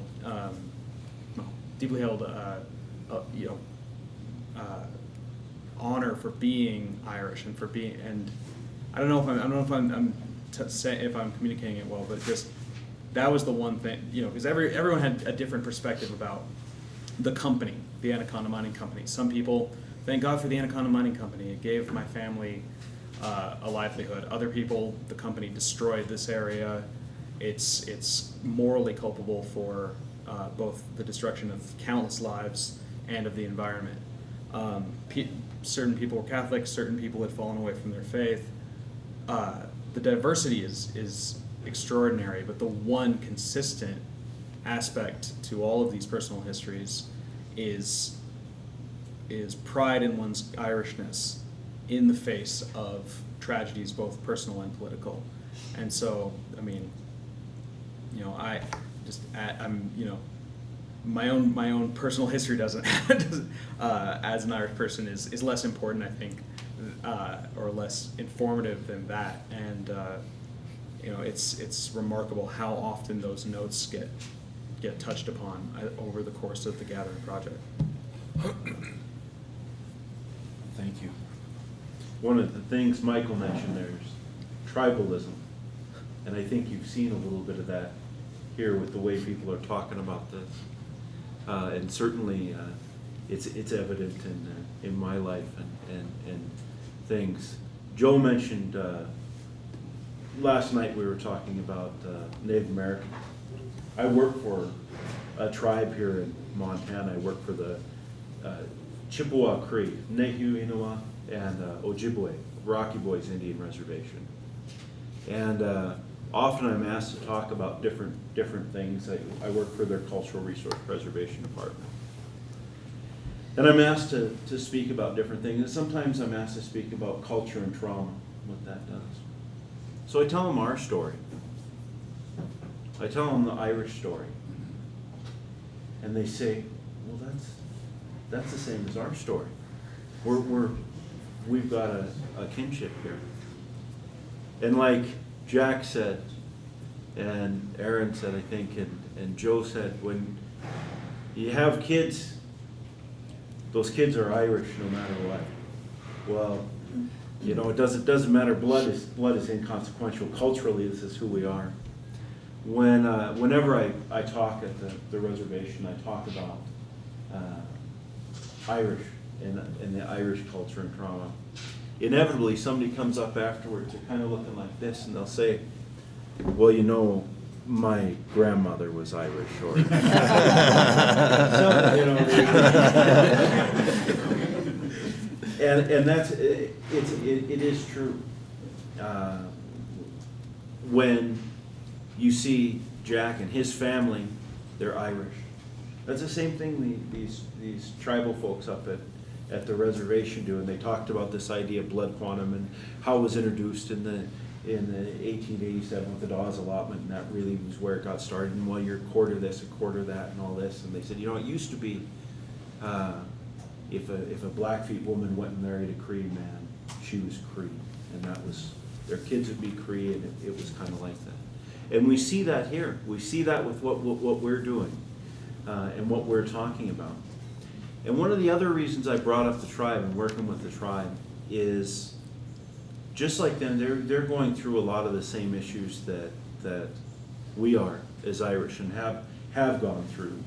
I mean, some of the, and Dave can speak to it in volumes, but the parallels between what they're going through with their governments and how their governments are set up, and the debates that go on with, well, if we take on this American form of government, do we become Indian, you know, dark-skinned Americans and that just speak with an accent from our thing? That's the same debates that were going on with Home Rule in Ireland. People debating on, well, are we just going to be English with a brogue if we take on that government, you know? It sparks these great things. One of the things I do with the tribe is looking forward. What kind of legacy are we going to pass on? We've all gone through, and each person here has talked about their history. And now I'm hoping we can go through and everybody talk about what they hope for that next generation. We've talked, you know, Aaron touched on this event, and several people, Pat was talking about, and Joe was talking about the events and stuff going on now, and these things have different specific times have changed their life, joining the AOH, joining these organizations. These type of events, Henri Raw, can be something that these little ones that are in the back here, our kids, our grandkids, they can experience an event like this, and it can change their lives. It can change their whole identity. And so as we go around, I hope each one of you can speak to kind of that legacy that you hope that we can leave for that next generation. Well, the one thing I would like to see this for any nationality, any race, is not to be discriminated against and prejudiced against when you want to practice your heritage, whether that be language or religion, whatever that may be. But I'm going to speak more directly from being from Butte. What I want to see is my kids be able to go to a town outside of Butte and not be told, you know, you live in the armpit of Montana. And it's through things like this that I want to educate the rest of the state about Butte. And David, being so very eloquent, discussed that about being from Butte and the transcendence on the size. So that's what I want to see for the future. Well, I'm from Butte, and I've always been proud of being from Butte. I've never encountered that armpit. No. Everybody I know from Butte is very proud of it, and from Cork.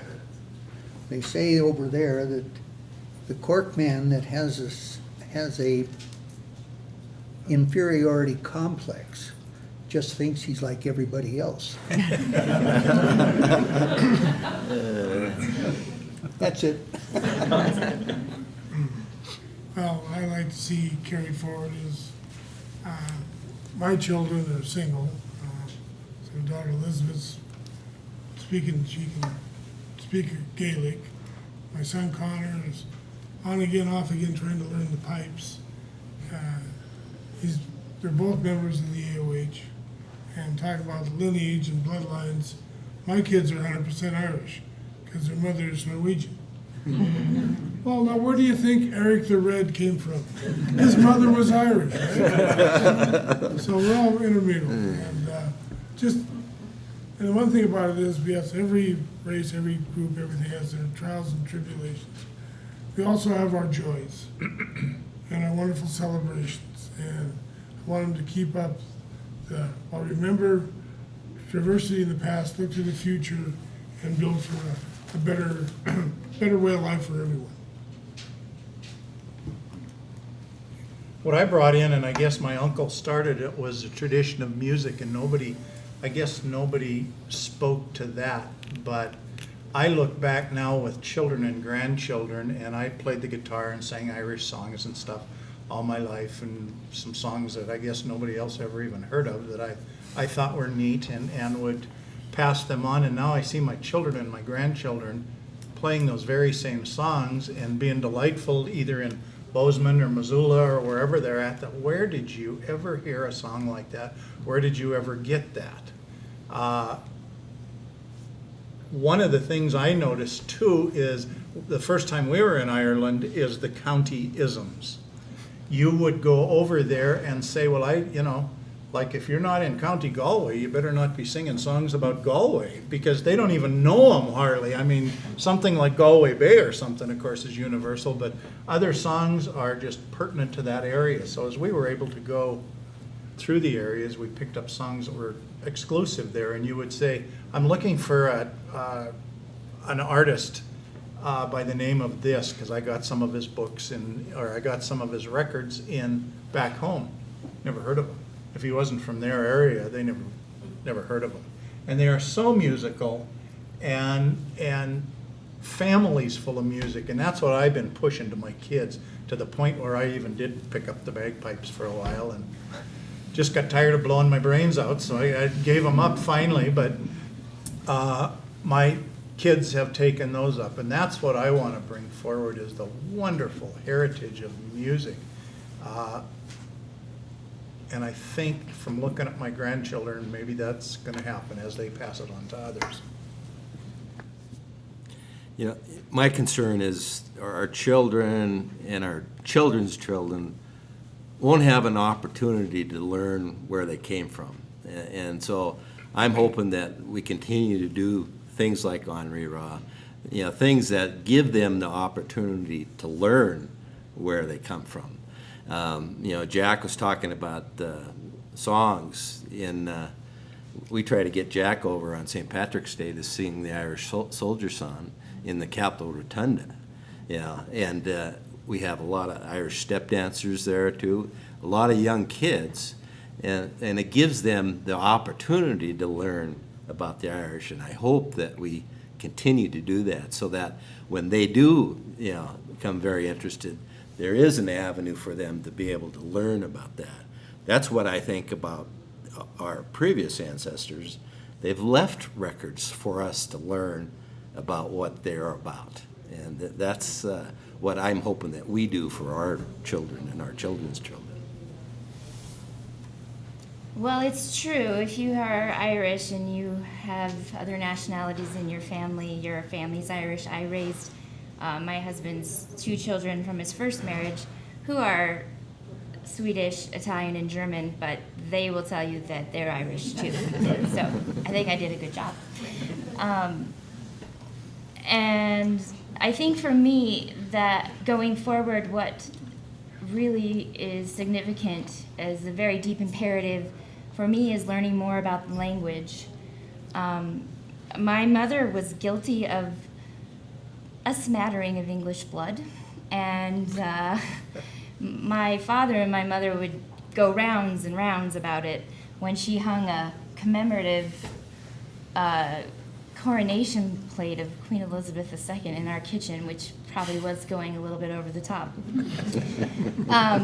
And I would hear them in their sort of mock arguments, my father saying, my mother's name was Dana, but Dana, they burned the books. They burned the books.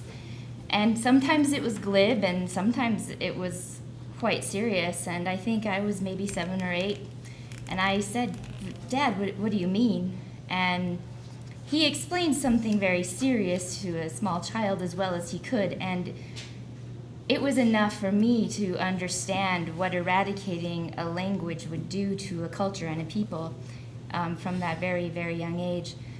So the opportunity now, through the work that is being done to preserve the language, has presented itself. And I think that, to me, moving forward, that's an important goal, to become more familiar with the language, because it does unlock a different pattern and cadence when you can get inside of the language and understand it. And I feel like the bardic tradition in my family is very strong, and for me, learning more about the actual language itself, I think will give me a deeper understanding of our tradition and what I can pass along to my children and what I can do to preserve the culture and the heritage as well.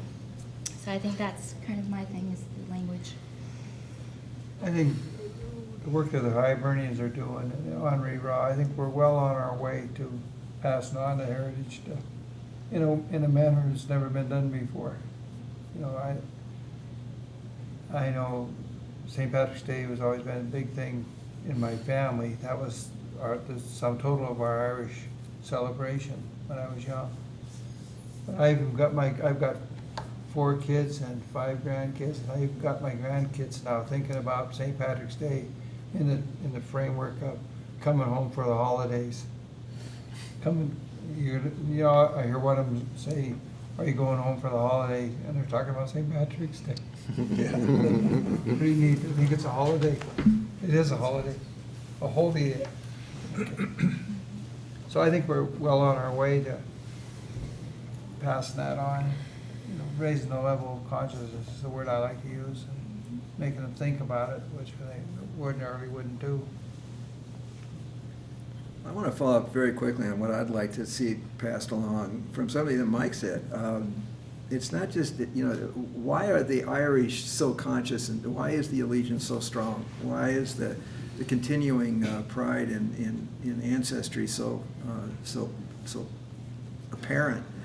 And it's victimhood, the shared suffering that Mike has learned from transcribing these things. The Irish were victims of ethnic cleansing. I've heard it referred to as genocide. I think that's probably a little strong, but ethnic cleansing certainly is not. They were victims of imperialism. There are lessons in this, and I'd like to see the Irish in America more aware of what they went through and how other peoples are now going through the same. They should not become then, as the victims of oppression, they should not then themselves become oppressors. And in this regard, there was a fellow in Donegal, and I want to, I'll tout his books. I knew a little of him. His name is Michael Patrick MacDonald, and some of you may have seen one of his books. It was called All Souls. He grew up in a Donegal Irish family in Southie, in South Boston. He is now covering the Whitey Bulger trial, by the way. He grew up in Whitey Bulger's Southie. And he's now a community organizer. His second book was called Easter Rising. And he works with Black and Hispanic, the marginalized, the underclasses of, they're poor, they're violent, they're criminal, the issues, drug addiction, it cuts through every part of it. And he never was able to even make a case until he went to Ireland, much against his wishes. He wanted nothing to do with Ireland. He learned over there, though, that I have a perspective on this that is unique. And I would like that unique Irish perspective to be passed, not just the Blarney and the green beer, but know something of the victim, of what it is like to have suffered as your ancestors did. And so did mine. The Italians, my mother was born weighing about a little over 3 pounds. Italian midwife delivered her. She was put in a shoebox. The shoebox then put in the bread warming section of the wood burning stove. Within a couple of 3 years after that, she was assigned to the Queen of Heaven Orphanage in Denver, where she spent the next 4 years of her life being tyrannized by mostly Irish nuns. But you know, it's not unique, but don't forget it. It's not that the Irish suffered, that this Irish victimhood was unique, but it's too frequently forgotten, and you lose sight then of the suffering of other peoples. I'd like to see that passed down. You know, this is, goes back to something you mentioned about the sort of the stigma that sometimes is placed on Butte. I had a unique perspective growing up because of my dad's work, that when I would come to Butte on trips, on speech and debate trips in high school, you know, I'd hear a lot of that prejudice, and could, you know, I had the opportunity to say, hey guys, okay, yeah, the Berkeley pit is ugly, but you know, the work that was done in this town, as my dad said, you know, one World War I, one World War II, and electrified the country. If anything could be passed down, I'd like mostly a historical context of just sort of of the impact of this city, that paid a heavy price for this unbelievable production, but that, you know, that ultimately I think gave so much more back as a result of you know, the damage that has been done. And this by the same light, you know, I think what has happened to, and I'm God knows I'm not an expert on Ireland, and I don't want to presume to be, but the idea that Ireland being one of the very poorest countries in Europe, and now being you know, an unbelievably having become a cosmopolitan and cultural center, an economic powerhouse. You know, I think that's another piece of context that a lot of people, you know, especially younger people, might not be aware of, and that needs to be reiterated as much as it can. I think like that story of triumph in the face of centuries of tragedy is really remarkable, and you can't really stress it enough. It's essentially unique, I think. So, you know, I think that just a greater understanding of the historical issues involved with, you know, when you talk about Butte, when you talk about Irish America or Ireland, that is what I'd most like to see. One of the things that you mentioned, Dave, about your grandmother being in a your mother in a wood burning stove. Yeah. My grandmother was right up here in Dublin Gulch on the Anaconda Road. Johanna Coffey was a midwife there, and my grandma talked about her doing that with the preemie babies right up here and putting them in the wood burning stove and in the bread warmer. Yeah. In the wood stove to In a shoebox. keep those babies warm. Yeah. It's a good thing my mom was born in August. She died in August too, by the way, and she was 94. So, yeah, that's sturdier shoeboxes, I think. Last night I was reminded of a tradition. Mike and I were talking down here. And somebody came up and was talking to him and said, well, who's this? Are you related to so-and-so? And they went around and they did that thing. Well, who are you related to? Well, because we talked about it, we're all friends. We've always been friends. We just got to figure out how we're connected. And so now sitting here, you guys have had a little opportunity to see who each one of these people are and who their people are, and get that little introduction. And so, with that, I hope you've all enjoyed this. I want to give everybody an opportunity if they want to say something in closing, if they have something they want to say, and that. So we'll do that if anybody. No, just thank you. I just want to tell you a little story about Butte. You know, the 11 or 12 ethnic people or groups that are here in Butte. My wife was a Butte girl. She went to nursing training down in St. Pat's. We were back in Washington, D.C. I was going to school at George Washington. And she was in an operating room, and the doctor said something about handing her tools or whatever. And she answered him and replied and so forth, and he said, "Are you from Butte?" There is a separate lingo here about Butte, and it reminds me a lot of Brooklyn. You know, it's the same kind of thing. But the recognition of just the language that comes out of Butte is very unique and interesting. Where are you from again? Yes. I had a coffee down the street this morning, and I was looking for a muffin, an English muffin. And the fellow says, "We ain't got a muffin." You know, and I thought, Jesus, that's different. We ain't got. We ain't got a muffin. I used to work retail, and it would amaze my coworkers because somebody would come through and they'd be talking for a second. I'd say, "You're from Butte, aren't you?" And they say, "Yeah." I say, "Your accent, like, it gives it away." Speaking of the Irish, and you know what, everybody knows what blarney is, right?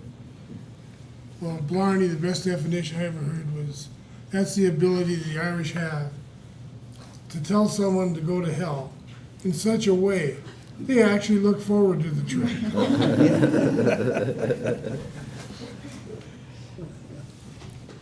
I guess, in closing, Butte and Anaconda have always been rivals, of course. We thought we were better when we were growing up and all that. We had more Irish, they had more Irish. And in my travels and being in the military and all that, I've gone all over the world, but Butte and Anaconda were rivals anyhow. Till we went to like Carroll College, and then the only people you hung around with were the people from Butte, because they were just like you. And again, you could pick them up. You could pick up the language, pick up the custom. Oh, you're from Butte. And as far away as Kuwait and Saudi Arabia that I have been, you can always tell a Butte guy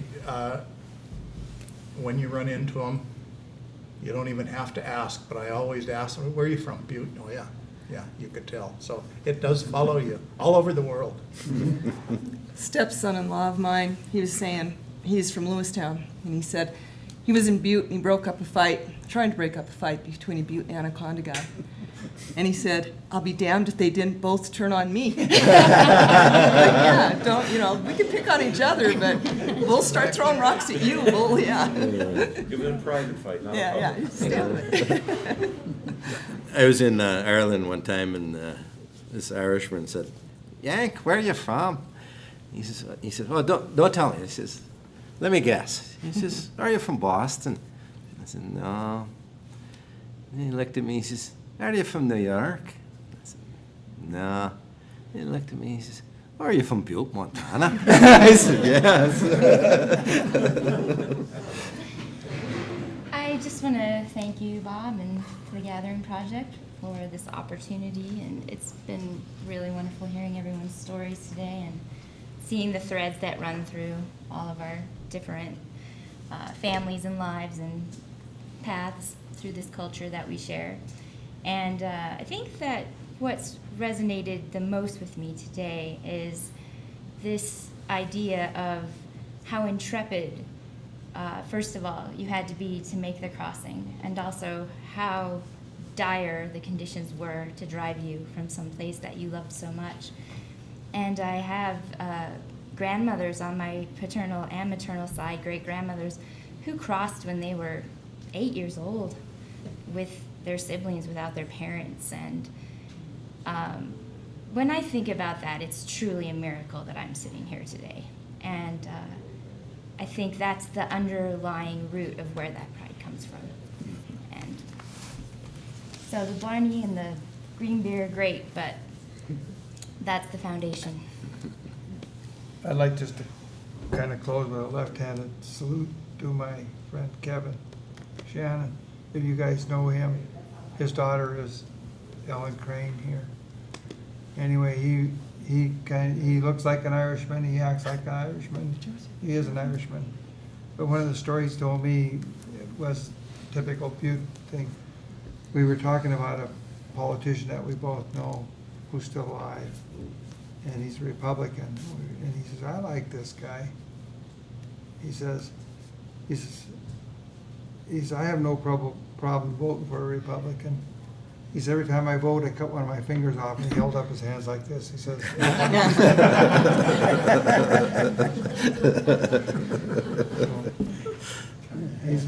he's the epitome of a storyteller, that guy. He'll have you rolling in the aisles and telling you a story. I just all like to thank you for coming, Bob, for organizing it. It was fun. Yeah, thank you all very much for coming. Thank you, Bob. I'll try to wrap those up. Another,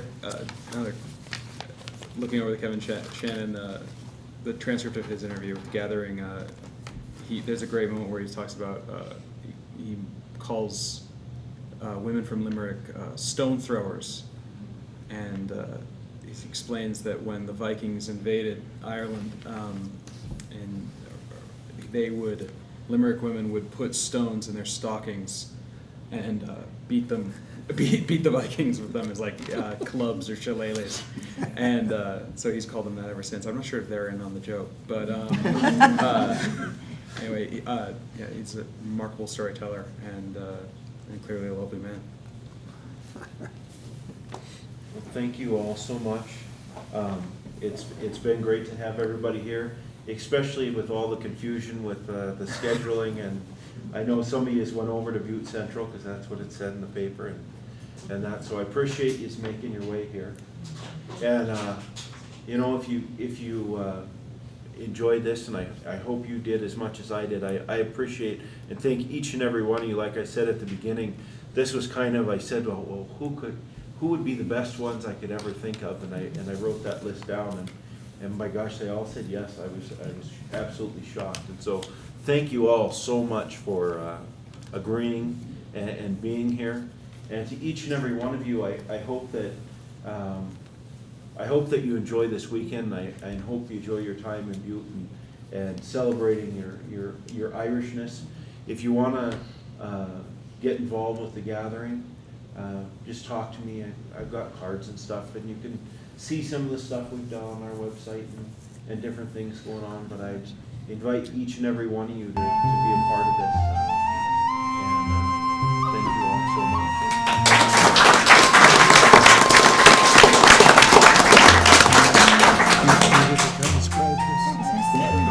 Yes, he heard a lot about this. I remember that.